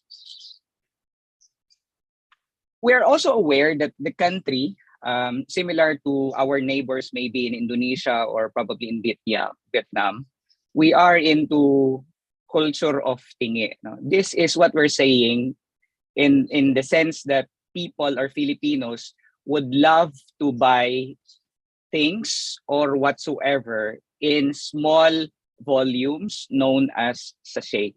And what you're seeing in the picture, for instance, is very typical of our sari-sari stores. We call this sari-sari stores or sundry stores. It's a variety store. We can find variety stores in almost every corner in the country, particularly in those areas, in the 5 areas that are considered part of this study. And part of that is that if you notice earlier, based on their income and the way they earn income, most of them are paid bi-monthly, or a lot of them are also paid weekly. So this is the reason why they cannot afford to buy products, household needs in large volumes, and they have to resort to sachet. This is the reason also that there are a lot of sundry stores in the country, almost everywhere. Though there are some reasons, and it's not just limited to those who are earning bi-monthly or probably weekly. There are also others who are just using plastics or in sachets because in a way they get to only use what they needed at that point of time. So that's the reason why we are also seeing a lot of juices that are just enough for a 1 liter mixture of water, so on and so forth. Not to mention that according to Prahalad, for instance, sachet packaging enables the global poor to somehow procure goods that well-off consume, albeit in small amounts. So this is the reason why, again, there are a lot of sari-sari stores and sachets really proliferate in the country. The fact is, next slide, in the country, the use of sachet bought from sari-sari stores daily, and this is very striking. Filipinos use 164 million sachets every day, and they are buying it from the sari-sari stores that I mentioned earlier. This is as far as the Gaia latest report is concerned. What you're seeing in the slides are the common plastics that are thrown in the river when we ask the communities there. Next slide, please. But the thing, however, is what do people know and what do they think about plastic pollution mitigation initiatives and about plastic pollution in general? So if you look at the slides at this point of time, out of 300 respondents, actually just a third know of something that the government or the community is doing to address plastic waste pollution. And out of the 300, there are only 105 respondents who thought of something else, 114, sorry. But out of that 114, 105 can only pinpoint of cleanup drive. So it would appear that perhaps the understanding of people is a bit limited, or perhaps those initiatives that are done in the national and in the local level are not really cascaded, or perhaps the community do not recognize or do not realize that those are mitigation initiatives to address plastic waste pollution. Going on to this second table, it would appear that Filipinos or the communities are aware of the hazards of plastic waste pollution. They are, for example, registered at very high 4.24. They know that the plastics thrown in river eventually destroy the seas and the oceans, and they also know that this would affect our health. Next slide, please. So what do people think?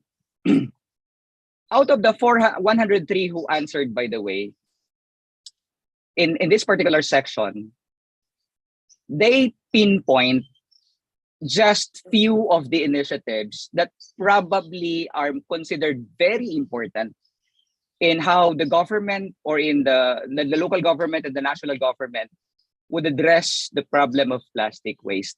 And that's limited, for example, to regular and proper waste collection. So if you look at the table, that's very staggering. 4.43. So people are only thinking of this to somehow address plastic waste pollution. But we know that that's not true because there are a lot of things that the government is currently doing in the local government and in the national government. Next slide, please. Another initiative that we also found out is that this is good for the province actually. As far as Cavite is concerned, and as early as 2012, there is already a government law, an ordinance, that bans the use of plastic or single-use plastic in the province. And along that line, there are also other cities and municipalities that actually carried through. They also formulated their own ordinances that somehow address this plastic waste pollution in the country. But apparently, this remains a rhetoric because they cannot truly enforce this for some reasons or another. And one of this is that there's no alternative for the packaging that people really use. And in a way, they cannot really penalize people that much. And many of the people in the communities are well aware that the laws are sometimes or often taken for granted in the country because they do not have the incentive to follow the law. After all, they can still get away with breaking the law whatsoever. Next slide, please. So if you look at the study in general, these are some of the things that we found out. One is that the people in the community are somehow aware of their role as far as plastic pollution in the country or in the province is concerned. Second, most of the plastics used, particularly those that are considered single-use plastics, are fast-moving products, except that they're just retailed in sachets known as tingi. And this definitely is our culture. Because primarily, like what I said earlier, because of the income, or probably some of them are only receiving income bi-monthly or weekly, and most of them fall below the poverty threshold. Third, they only recognize cleanup drives as the prevailing initiative, but we know that there's more. And interviewing, for instance, people in the Environment and Natural Resource Office, they are actually providing a lot of initiatives. And most of these initiatives are giving plastic a second life. And another thing, which is also very important to note, is that there are laws in the country, starting from the national law and the local laws. But apparently, many of these policies barely translate into action. Next slide, please. So here are the things that we are trying to recommend somehow based on these conditions. One, because people are not so much aware of what's currently happening and the initiatives that are done in Imus River in Cavite. So perhaps there should be a need to do IEC campaigns so that people will really have a better or probably a deeper understanding as to the threat of plastic waste pollution and what possibly are the initiatives that are done by the government in a way seeking the support of the people, which is the second recommendation. People, when we ask them, for example, if they're willing, they're actually express their willingness, knowing that they know that these are potential hazards. Third, there probably is a need to have an enabling law. Currently, we have RA 9003, but we do not have extended producers responsibility. Thanks to the new Congress, as this is the latest, as late as January 31, just 2022, the EPR in the level of the House of Representatives is actually approved, and it's now on the level of the Senate. Hopefully, they would come up with a version and they will be thrashing out their versions together so that we will have an enabling law or a law on extended producers responsibility. If you look at the latest Gaia report, for example, they ascertain that 10 companies in the country are responsible for 60% of the branded waste that they found out. So I think if we have to stop plastic pollution, we have to curb it right at source. And that EPR is one of the great things that the country should probably have a milestone on addressing plastic waste pollution. Fourth is to consider alternative packaging. While we cannot really do away with the culture that people or Filipinos in the communities really resort to tingi or retail, but we can probably think of an alternative packaging. So maybe APR on this respect would be able to address this, and hopefully in the next years, they would come up with a better solution on an alternative packaging that these companies can still produce household goods in sachets, but in a packaging that is more sustainable than ever. Last but certainly not the least, stringent implementation. So we do recognize that there are already good laws, great ordinances in the country. But I think the most important thing is implementation. And there should be no impunity so that people will be more motivated to abide by the law and to make plastic waste pollution mitigated in the country. Thank you so much, and good afternoon, everyone. Yeah, thank you, Dr. Edwin. It's an interesting presentation. The sachet culture, the same like Indonesia and Vietnam. And also for the waste segregation or waste sorting, still low, the same like Indonesia and Vietnam, as well as the need more proper waste collection And also in his presentation mentioned about alternative packaging, and good to hear that Philippines already passed the EPR law, the same like Indonesia and Vietnam already have, but now still on the early stage on implement, like mentioned by Edwin, how to implement the law, and also how to make sure the law enforcement. That's the important one. Okay, now I would like to invite Dr. Katinka. She will look at from the global regulatory framework and plastic policy trend internationally, and also look at the national level plastic policy, Philippines, Indonesia, and Vietnam. Please, Dr. Katinka, the time is yours.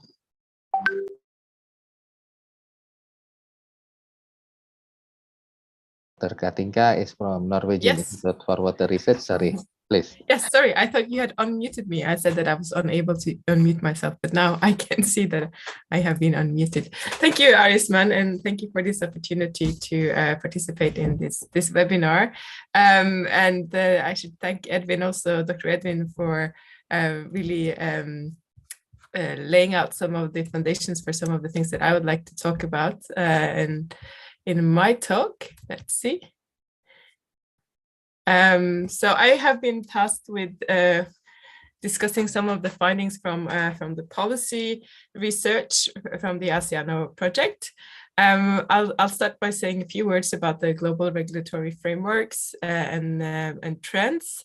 We'll say a few words about this on the regional level, and then how this is applying in different countries that we have looked at in this project, and say a few words, and I think discussion points pertaining to the knowledge gaps on how we can utilize these policies to mitigate and prevent plastic pollution, as there are some really big challenges in translating these policies into actions and ensuring that these policies are actually utilized effectively to achieve their intended goals. But I'd like to start by taking us back to the early 1960s, when we had some of the first reports on marine plastic debris and how marine species were being impacted by this. Just to remind ourselves that this long timeline and a long kind of lag between policies, or between how science discoveries and how they're being translated into policies.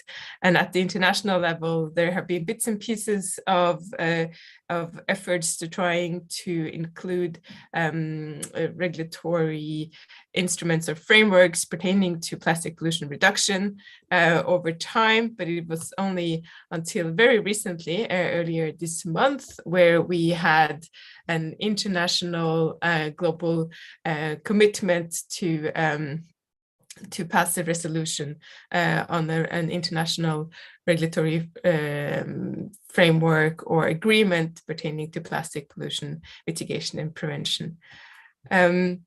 If we look at how countries in the world over the last 20 years or so have tried to deal with the global plastic pollution problem, we can see that plastic bag has been kind of the #1 target in many of the countries in the globe. We heard also about this earlier in this webinar, how this remains a problem in many of the countries.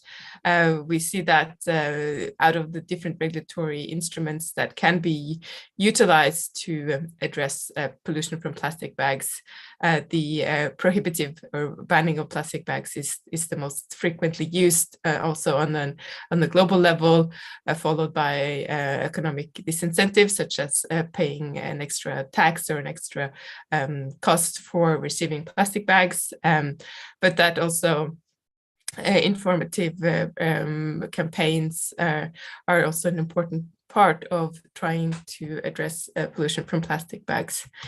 We see also that the type of plastic that is being targeted in national policy documents that are seeking to prevent or mitigate plastic pollution is being more and more diversified and are also increasing over time. But again, colored here by red, we see that bags still receive a lot of attention. Microplastic also is becoming more and more regulated.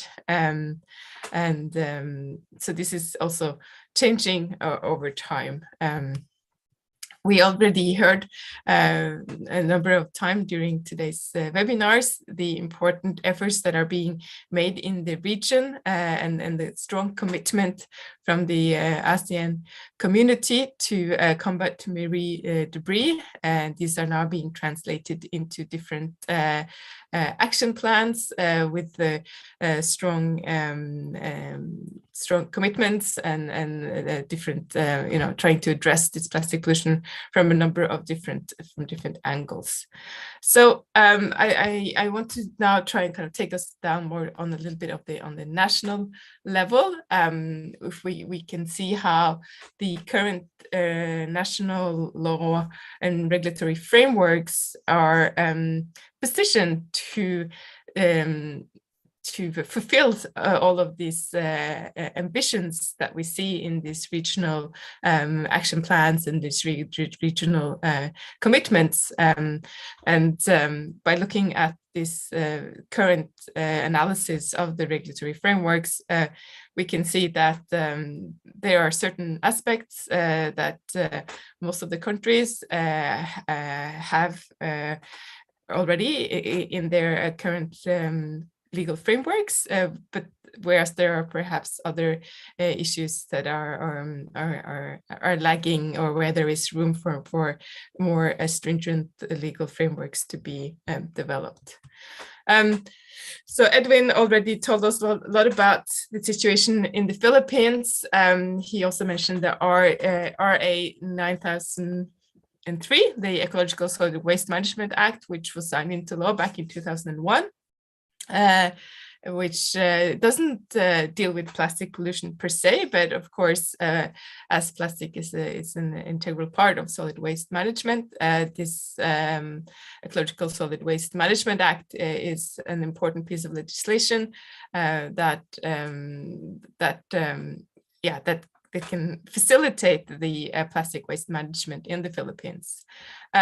The RA 9003 is considered by many to be a model legislation for other countries, as it clearly defines solution to waste management problems. But as Edwin already pointed out, and as we'll see later today, the enforcement and the implementation with this legislation, there are still some challenges pertaining to that. The Philippines has also been active on a provincial and, as Edwin also mentioned, at the local level in issuing specific ordinances that seeks to reduce or ban plastic bags. Here we can see the offenses, and Edwin also mentioned it, but I think it's important to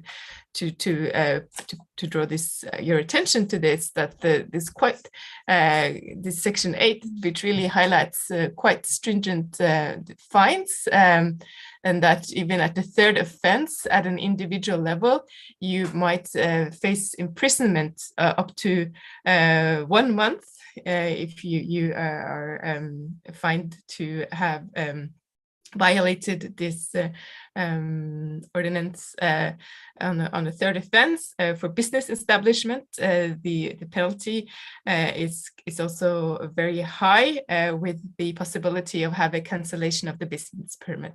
So there's some real strong regulatory room within these ordinances to enforce them and to have real impact on an individual or business establishment's lives. The question is, of course, why these are not, or what the impact this have, and as Edwin also mentioned, why is it that sometimes these ordinances are being enforced properly and other times they are not. The Philippines has also established their own national plan of action for prevention, reduction, and management of marine litter back in, this is also very recent, back in November 2021. Here we can see that the Philippines has a very ambitious overarching goal of zero waste to the Philippine waters by 2040. And that the Philippines should be free of marine litter through shared participation, responsibility, and accountability. So I think in the next couple of years, the questions of to what extent the national and local policies and legislations can help achieving these ambitious goals set out in this national action plan. We talked a lot about sachets today, and to what extent they are covered by some of these single-use plastics or plastic bags policies. We know that they are prevalent in the composition of plastic waste that are found both in the households, but also from the monitoring data. We've seen from our surveys in the households in the Philippines, Indonesia, and Vietnam, that purchasing items in sachets is very common on a daily basis, several times during the day. Of course, people purchase products from sachets because it's convenient, it's more affordable, it's available, etc. But and also, as we know, sachets is made up of a set of polymers that make it very difficult to recycle. So this remains a big challenge, and one that the regulatory framework today doesn't necessarily address very effectively. But of course, there are also other elements to consider when it comes to whether or not and how we should regulate sachets. Indonesia, similarly to the Philippines, has passed several laws and regulation targeting pollution, waste management, and the protection of the environment, but lacking an explicit focus on plastic pollution today. Per se, the Indonesian government has sought to address plastic waste in other ways than through legislations. There are many cities that have been included in a program that has imposed price on plastic bags. And as we shall see later, there are several cities that has banned and used prohibitive regulatory measures to try to reduce the plastic bags. The Indonesian government also has a national ocean policy where plastic pollution is an integral part. And then the National Action Plan on Marine Debris is, of course, the most important national level action plan that seeks to address marine pollution. In addition to that, worth mentioning, I think, for Indonesia is this number of cities that has since 2016 provided local regulations that ban the use of plastic bags. Jakarta joined this program a bit late in 2019. And finally, for Indonesia, I think it's important to acknowledge the radical reducing plastic pollution in Indonesia, the multiple stakeholder platform, which was implemented in April 2020, highlighting these 5 key intervention goals that is needed to be implemented in order for Indonesia to reduce plastic leakage by 70% by 2025 and have a near zero plastic pollution by 2040, highlighting also the importance of circular economy. And in Vietnam, in a similar fashion, there's also been a national action plan for the management of marine plastic litter, where again we see a very ambitious goal of reducing 75% of Vietnam's marine plastic debris by 2030. Vietnam also recently amended the law on environmental protection. In just earlier this year, the amendment came into effect. This new amendment highlights the responsibilities of ministries and localities to integrate circular economy in planning strategies, development plans, waste management, etc. So also in the law on environmental protection, there is focus on circular economy and extended producer responsibility. So this both circular economy and the APR schemes are new and promising regulatory frameworks in the three countries. But despite all of these international, regional, and national level policies, local initiatives to reduce plastic waste, our household surveys and also the monitoring data that we've heard from today show us very clearly that plastic pollution still remains a major challenge, and seeking to mitigate or having this policy fulfills its promises remains a challenge. People notice other people throwing waste in the rivers, less so in Vietnam, but more prevalent in the Philippines and in Indonesia. So we still have a number of knowledge gaps pertaining to the efficiencies of these policies and in national and local regulatory frameworks when it comes to mitigating and preventing plastic pollutions. As Dr. Edwin clearly indicated, in the Philippines, there are challenges with regards to understanding how these policies can be implemented more effectively, and how we can try to facilitate compliance with this regulatory frameworks more efficiently is a bit of a knowledge gap. And it's very important that we come to a better understanding of this, as all of these countries in the region now have very ambitious targets and goals with regards to reducing leakage of plastic pollution to the oceans, and reducing plastic packaging and plastic consumption in general. But how do we facilitate those kind of behavioral changes? How do we help or facilitate that local enforcement agencies or the government agencies that are tasked with enforcement have the capacities and the tools and operate in the context where it's possible to effectively implement these policies.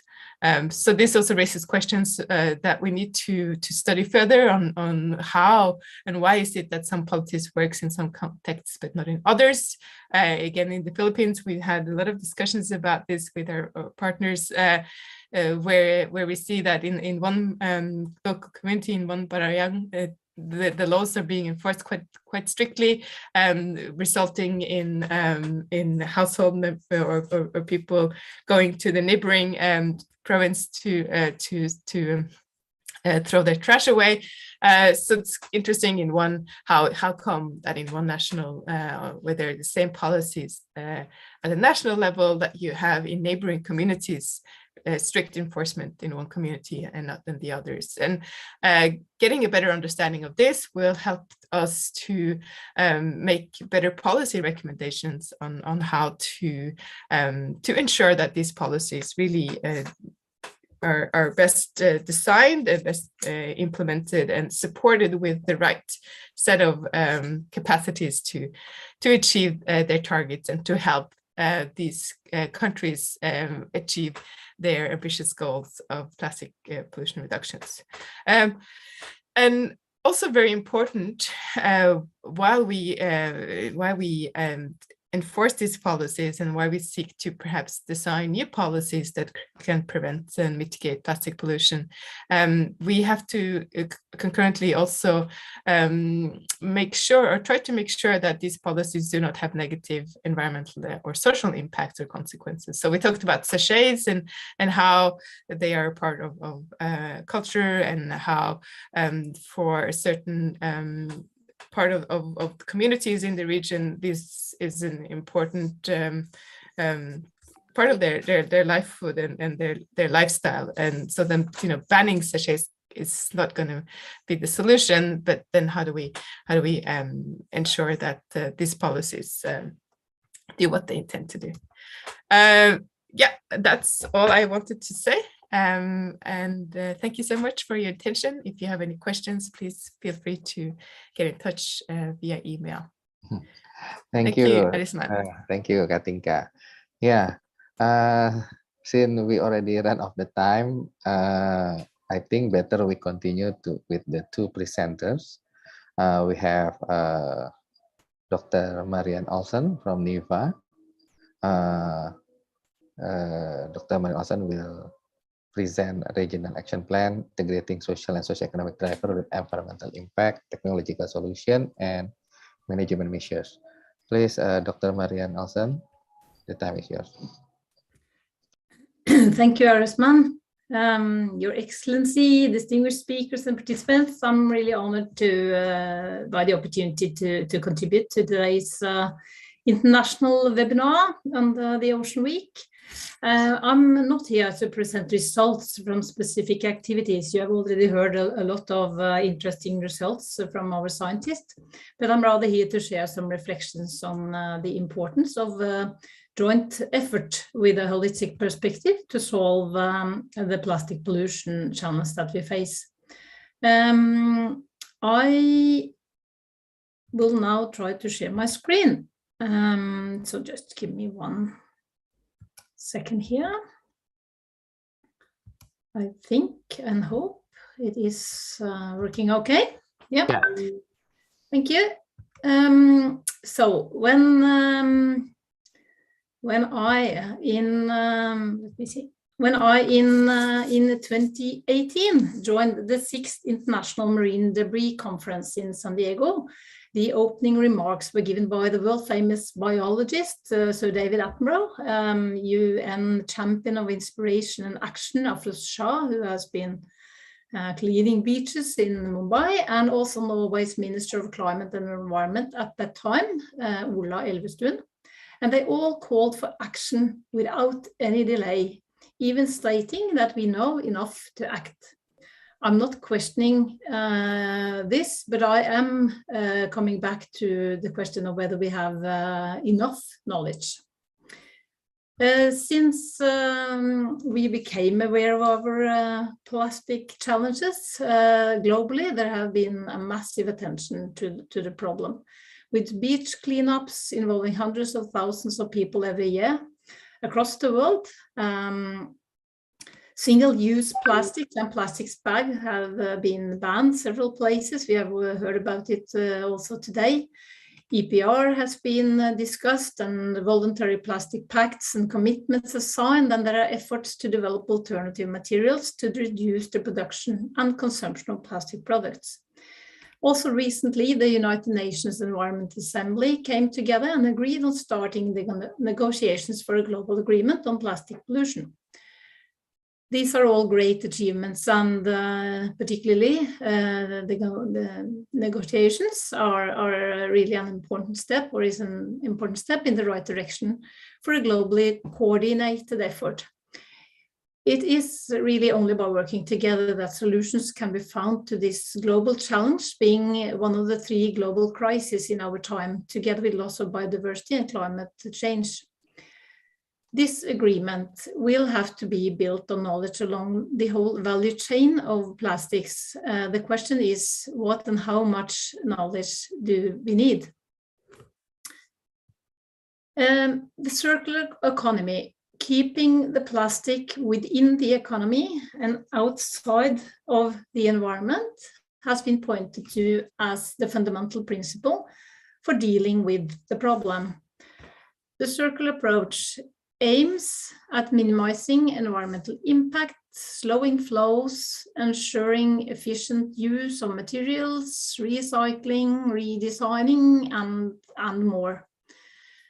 I want to emphasize that we cannot ignore that measures should also be aimed at reducing our consumption in general.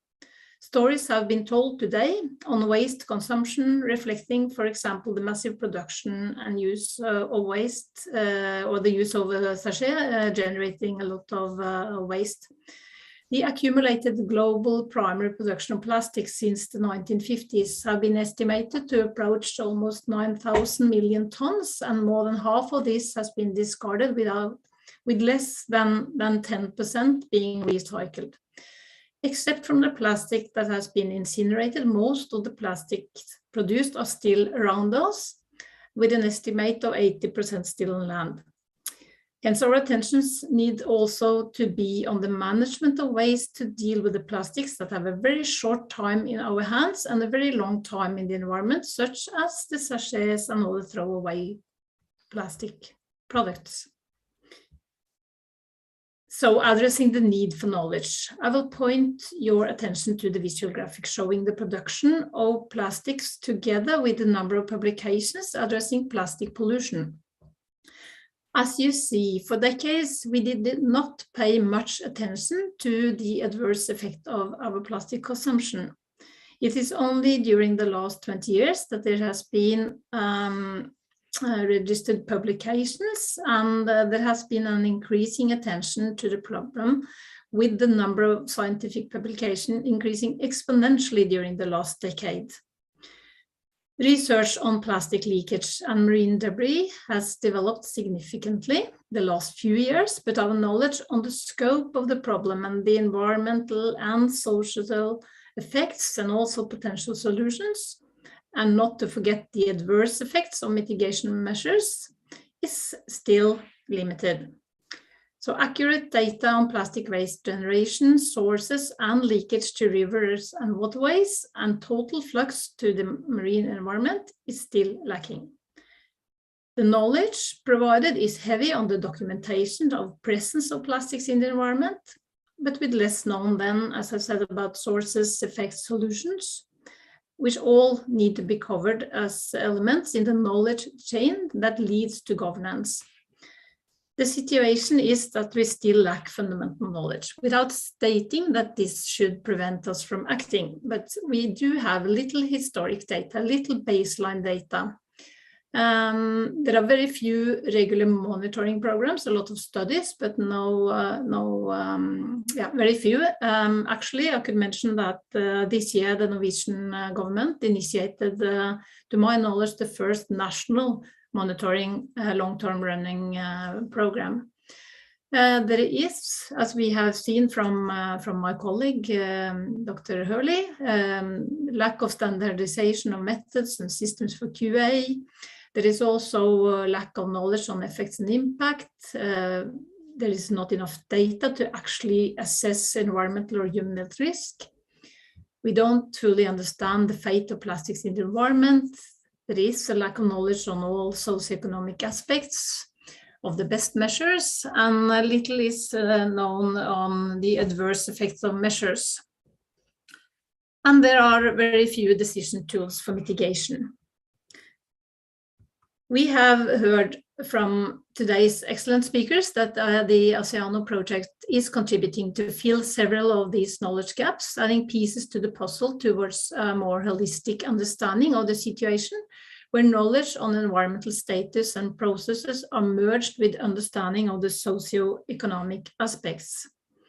So mapping and involving stakeholders and actors along the value chain, understanding human literacy and human behavior in parallel with gathering of environmental data through studies and monitoring, merging this into models, identifying sources and developing solutions both upstream and downstream of the consumers should be the knowledge base that is needed to both identify and develop and implement the most feasible and sustainable measures to reduce pollution.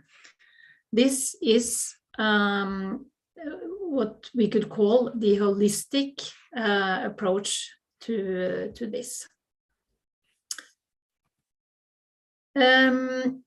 Bringing this in to how the ASEANO project is contributing to also the regional action plan that has been mentioned.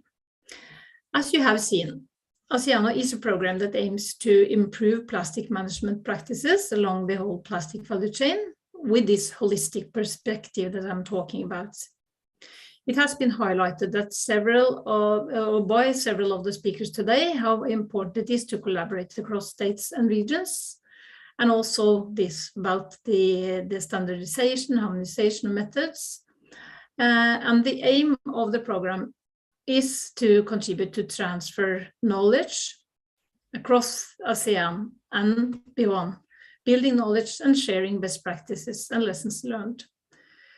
In this context, the program is contributing substantially also to the implementation of the Regional Action Plan for Combating Marine Debris in the ASEAN member states that was adopted in 2021.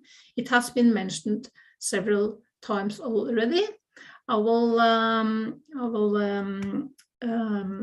give you a bit more details from this regional action plan and show you also how the ASEANO project is, as I said, contributing to the implementation. The action plan is stating that despite substantial effort to tackle the plastic pollution problem, there are still gaps between existing measures and what would be needed to effectively address the problem. For example, it is stated in the plan that the member states' plastic producers do not currently have responsibility for the waste their products generated. There are processes here, as we have already heard today. This responsibility, the EPR, Extended Producer Responsibility, cannot be seen separated from the structures for collection, for sorting, for treatment of waste, which can only be developed in a regional or national level through collective industry and governmental efforts. The Regional Action Plan is based on a waste value chain approach with defined elements, including reduction of inputs, enhancing collection and minimizing leakage, and creating value for waste reuse. Further, the action plan is structured with 4 framework components: policy, support and planning, research, innovation and capacity building, private sector engagement, and public awareness, education and outreach. For each of the 4 framework components, there are goals and actions identified in the time frame towards 2025. The ASEANO project contribute directly to the research, innovation and capacity building component by strengthening the regional knowledge network on marine plastic pollution. We are building knowledge on microplastic analysis and transferring knowledge on methods, on standard operational procedures, and harmonizing analytical methods. We are also contributing with training programs, addressing different aspects of the plastic problem. And in addition to that, we are also indirectly contributing to other of the actions identified in the Regional Action Plan.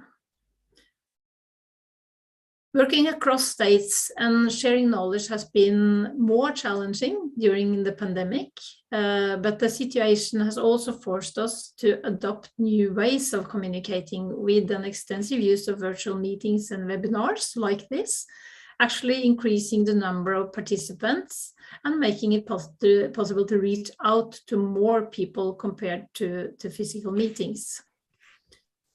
So to wrap up my reflections around both the importance of collaboration and also seeing the ASEANO project in a larger context, contributing to the Regional Action Plan, I would like to summarize some highlights from the ASEANO project.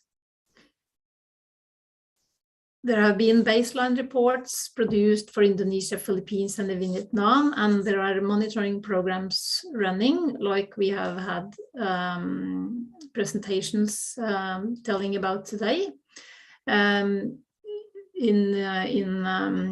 Involvement in these monitoring programs has been strong, with engagement of local governments and stakeholders in different and various project activities.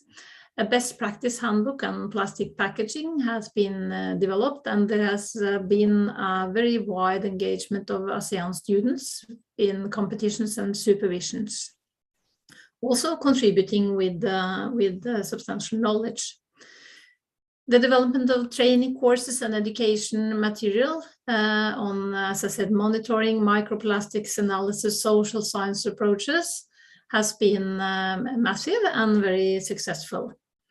So the program demonstrates well how working locally on capacity building, exchanging expertise and share knowledge can contribute to meet larger scale challenges, and also to reach far beyond the local activities.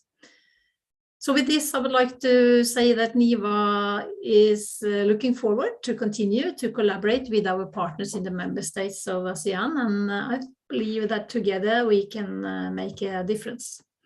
Thank you for your attention. Thank you, Marian Olsen, for your presentation. Maybe we can continue with Amy Gonzalez from PEMC. Please, Amy, the time is yours.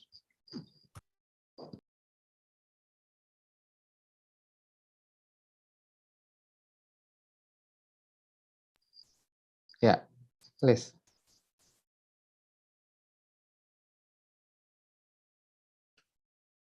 You still mute, Amy?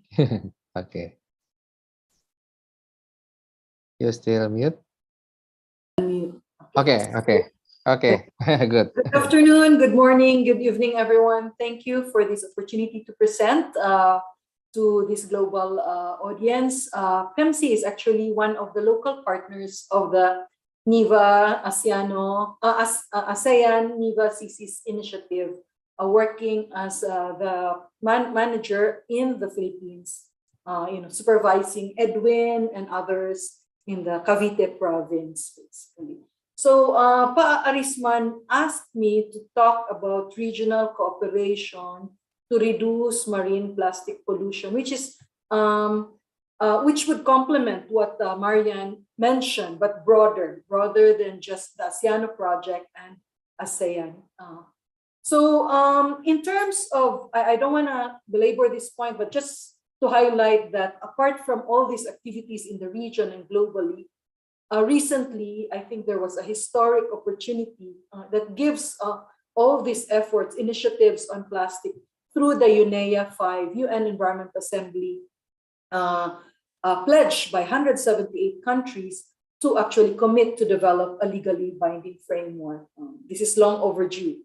So I think that sets a nice, an additional, an important base for our work, on the ground, basically. So in PEMC, we have the Sustainable Development Strategy for the Seas of East Asia. Our implementation plan actually has a priority program on pollution reduction and waste management, which looks at enhancing accession of member countries to international relevant organizations and conventions. We also have the reduction of marine pollution loadings on marine debris, plastics, microplastics, and nutrient pollution. And we are hoping to start this demonstration of good practices and experience in integrated river basin management and coastal area management in the East Asian Seas region. So that, PEMC has 11 country partners, so this is a regional strategy. This complements, and we welcome very much, the ASEAN Regional Action Plan for Combating Marine Debris, because that focuses on our second action in the SDSC strategy. Also, we have lots of countries, policies, and actions on marine litter management. And I think this took place since 2016, 2017, where countries pledged, and some of them more forceful than others in terms of reducing marine debris 70% by 2025. Indonesia, I think Vietnam also has a forceful target. The Philippines joined with the National Plan of Action for Prevention of Marine Litter with an end to plastic pollution in 2040 as well. And some other countries are here. Thailand also, very active. There are some marine pollution initiatives in ASEAN also that I would like to mention because it's more multi-sectoral and has partners with countries and covers the region. But this is not comprehensive, but just to give you an idea, the ASEANO is one of these important project because it links the local to global and its capacity building, particularly at the local community level. World Bank has good studies also on plastic circularity and involving 3 countries like Malaysia, Thailand, and the Philippines. And I think probably Director Vongsok can also mention about their project with the World Bank in terms of providing small grants to stakeholders in the region. We have the upcoming Integrated River Basin Management, also like partnered with ASEAN, JEF, UNDP, PEMC, EU, GIZ, I think is finishing this phase also on circular economy solutions to marine litter. An important component here is that they are looking at the maritime transport also. So not just land-based pollution to rivers, but also looking into ocean pollution. Circulate capital, I think, is one of the key, looking into investments and financing of entrepreneurs to implement, to close the loop on plastics. UNESCAP also have this activity in closing the loop, also very important. And there are others. I apologize if some of these regional initiatives are not mentioned here, but these are some of the more prominent ones.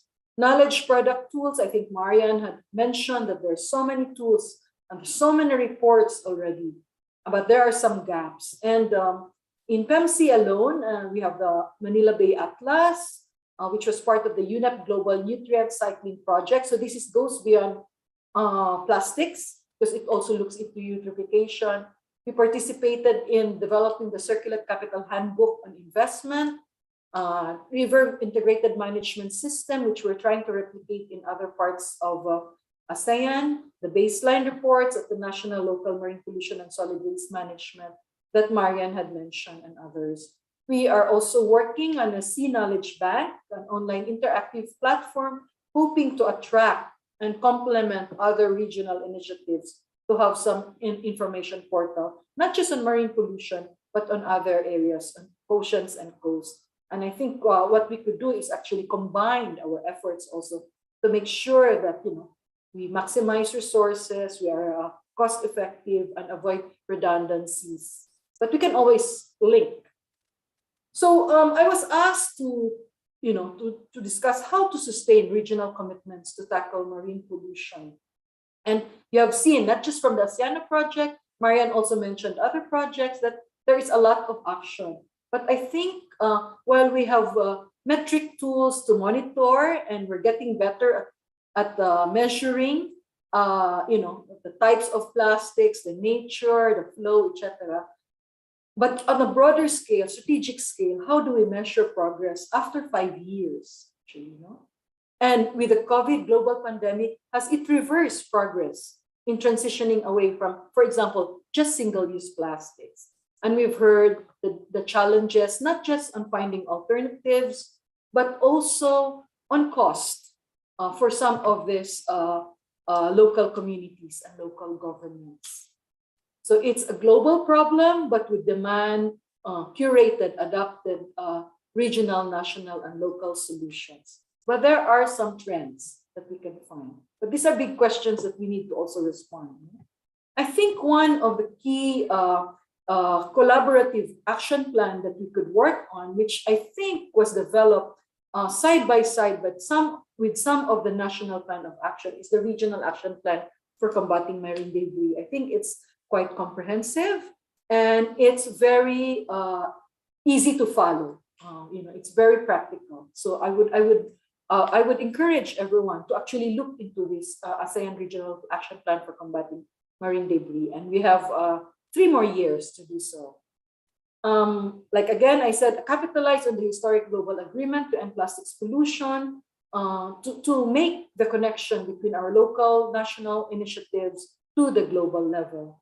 And then the other one that is not much talked about, but I know that NIVA, I think, is also thinking about this, is the linking the marine pollution to climate change, so that we could visualize issues and address the cumulative impacts. Also, that links all these threats and drivers of unsustainable coastal and ocean development. Some more practical things also would be, we need to be more effective in sharing and coordinating initiatives amongst donors in particular, and also in implementing regional, national, and local, not bodies, local plans, basically. And this is one initiative that, ASEAN, CSEAS, NIVA tried to do so with other, in this type of forum. But it's a shame we don't have the development agencies with us and the other private sector groups as well. Probably in another forum, we can do that as well. The sharing of baseline data, good practices, and monitoring innovative technologies, knowledge exchange is good and should continue, I think, because we have enough of this already, tools. Harmonization, yeah, I think we could get there, but at least at the moment, we share good practices on how it's been done and what are the key challenges, or even the opportunities to do so. In our project in the Philippines, we find it very useful to link local government units and foster collaboration on solid waste management, because these are like, cities and towns that are actually adjacent to each other. So it makes sense to actually co-manage sometimes waste disposal, sanitary landfill facilities, or even integrated recycling facilities, basically. So those things are quite challenging. So I'm looking also on some of the gaps that need. I think this was also mentioned by many speakers. We need to actually promote the extended producer responsibility. But for me, not just promote, but to show how it actually works. Where are the business cases? What are the models that actually work? And then information and good practices and challenges, particularly of the small, medium enterprises. I think that would be quite important, because I know there was a focus on manufacturers, and that they should be a target group for some of this work. But I think for these types of project like ASEANO, that we focus on the local challenges, we should be looking at promoting good practices and challenges of SMEs. And I think ASEANO, probably by around May, we could already share these practices. We're getting the first drafts of our work on the food service industry in the Philippines, for example. And I think Indonesia should be ready soon as well. Now, the other thing that I haven't been really mentioned is models of formal integration of women and informal sector waste workers. I know there was a flurry of studies on this and recommendations, particularly in mid 2014, 2013, 2015. What has been the impacts of those? Has there been progress, basically? Or are we still at the stage where, these are considered pilots, where women actually gather sachets and make them into bags, and these are like niche women cooperatives. How are we going to mainstream these types of work, basically? And then informal sector waste workers, have we made some progress there as well? It's not clear at the moment, particularly at the regional level. What is the landscape? So I think those are practical examples that we may want to consider to fill in some of the programmatic or the actions in the regional action plan that is being promoted at the ASEAN level, that we could also consider in the coming projects. Thank you. Yes, I think PEMC, so I'm going to stop sharing. Yeah. Okay, Thank you. Thank you, Amy. Yeah, I think all the speaker already present, and we start with the monitoring method from the first session, as well as the importance of the data. And then the second one is about household behavior and related to waste management. And also we touch on the from the industry side about EPR and how to implement circular economy. It's very good recommendation from Amy that how to identify the models of EPR or circular economy in practices.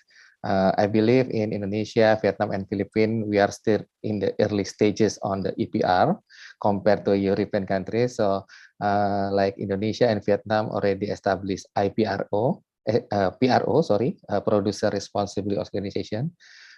Maybe Philippines also already in the same place. So yeah, I think related to the regional action plan about the component of industry, need more activities, program, capacity building on EPR and circular economy, as well as how to involving the local community, and also I mentioned about the policy by Katinka. So yeah, a lot of things we can discuss, but looks like again the time is we cannot deal with the time. I'm sorry for the participant. Maybe you can send the question to the speaker. I will make sure they will answer your question.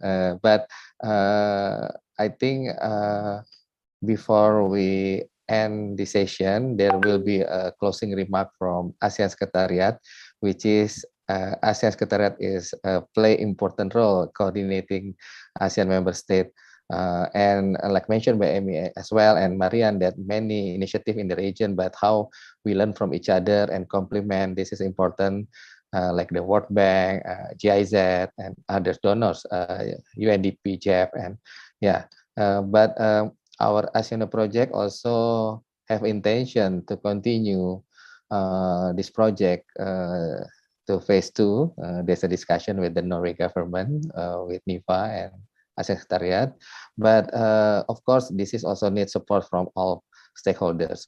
I understand that these 3 years is very tough situation, COVID-19, but we can still have to do something in the field, and hopefully what we already done in Indonesia, Philippines, Vietnam also can be transferred the knowledge to other countries. So I would like to invite Dr. Fong from ASEAN Secretariat to deliver a closing remarks. Dr. Fong, please. Thank you very much, Dr. Risman, for your excellent facilitate this important workshop. I think I have not much to say, but I can confirm that everyone made a great important contribution to this event. I think I may say a few words to close this session. I think on behalf of ASEAN Secretariat and ASEAN member state, I think I would like to express my gratitude to the Norway's for Norway for the contribution of this fund to to support the ASEANO project. I mean, without that, we could not go as such, a great success of today. But my also saying to the ambassador, Excellency Tomod Patison, that joined us today, and also Ms. Sumana Kajuwatanakul, the Director of Marine Coastal Resources and Development Institute of Thailand, on behalf of the Chairperson of ASEAN Working Group on Coastal Marine Environment. I think their participation is very meaningful for our day workshop in terms of sharing with others beyond ASEAN sort of member state and ASEAN partner. So let me thank and commend excellent work of ASEANO project and CSEAS, and the contribution of various speakers from NIVA, CSEAS, PENSI, and also the local institution partner. I mean, I may not count everyone. I mean, from Han Francois, Hidayah, Astrid, Hong Hai, Katrina and Mariam and Amy, of course, our important partners from PEMSI. So I think we share quite important information, food for thought for a different sort of key player to consider about the baseline, how we can develop the baseline, and this come from local sort of practices. I think is quite significant, and with that also provide a monitoring sort of how we can engage different sort of local government, enterprise, and local stakeholder and community to involve in such a monitoring. And one of the most important, I believe, it will be a strong reference. It's about the best practice handbook that could also guide the success of the implementation of this sort of marine debris, contribute to the regional plan of action on combating marine debris. So all in all, I think it's about the how we can engage of different stakeholders with a sort of strong knowledge and skill. So with that, I think ASEANO play a leading role in providing sort of capacity building and engagement, and particularly the student who we believe the change agent for our region to make a difference. And also this also reflect what is the speaker said early from the socio-economic sort of starter that impact in terms of the way how can we monitor and manage the plastic pollution in our region, whether from upstream or downstream. So I think today's objective will really really meet our expectation that we can share and we can provide this sort of important information and data to relevant stakeholder and also to the general public. And with that, we believe this really a way forward for other key players to learn and to think how they can harmonize their plan and their action on the ground with their organization to make it different for our region and beyond. So one of the most important things, I mean, many speakers already recognize, and also similarly, the ambassador also point out about the, and also the chair of the AWG CME point out about the need to align and harmonize effort with ASEAN regional sort of action for combating marine debris in our ASEAN region. This is not only for the benefit of the local country, but also for the region and global. As you learn already, I mean, our region contributes significantly to the plastic waste, to the global sort of plastic pollution. So with all everyone contribute and we work together, we believe this is the way we can make things different. And that's not only the impact to the fish and ecosystem, but impact to our lives and also economic sort of activity. So how to make things different? I believe this platform will provide a good learning, networking, and also importantly to improve our engagement. So with that, I would like everyone to keep in touch with each other and seek more information and find way how we can work together. And particularly, I mean, with not only within the country or within your local, but also reach out to a broader stakeholder and also to ASEAN level. With that, ASEAN Secretariat Environment Division, we stand ready to support all of you, and we try to facilitate more and connect more with a partner to advance further our approach and measure policy and practice to make it more successful of the of the way we address plastic pollution. With that, I hope that our next step is clear from the meeting, and I hope strongly that as Norway will consider for the next step, the second phase, because build on this great success, I believe the next step will provide more in terms of replicate and do more advanced, how we can mobilize different kind of stakeholders to engage in this sort of monitoring and engage with the local actor to work with different sort of partner. And I recognize that PMC also try to work a lot with the sort of catchment level at the community level.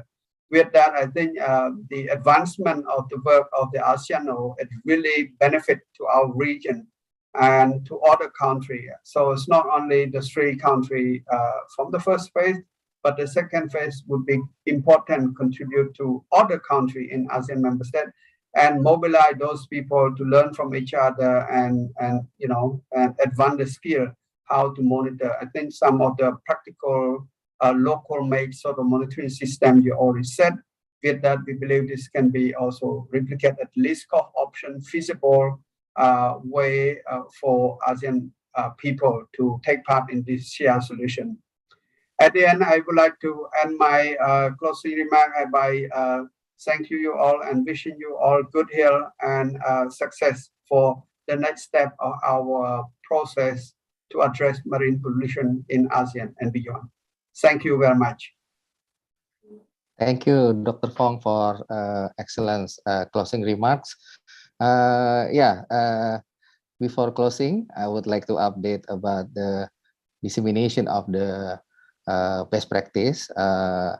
Like mentioned by Dr. Fong, hopefully in the phase 2, we would like to extend to more countries.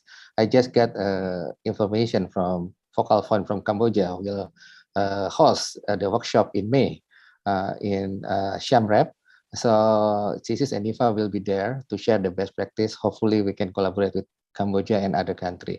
Look forward to all ASEAN member states working together regionally, including with PEMC, as well as other institutions. Thank you so much to all of you. I understand your busy schedule, but this is a 3 hours discussion. Is very fruitful. Again, stay safe and healthy. Thank you so much. Take care.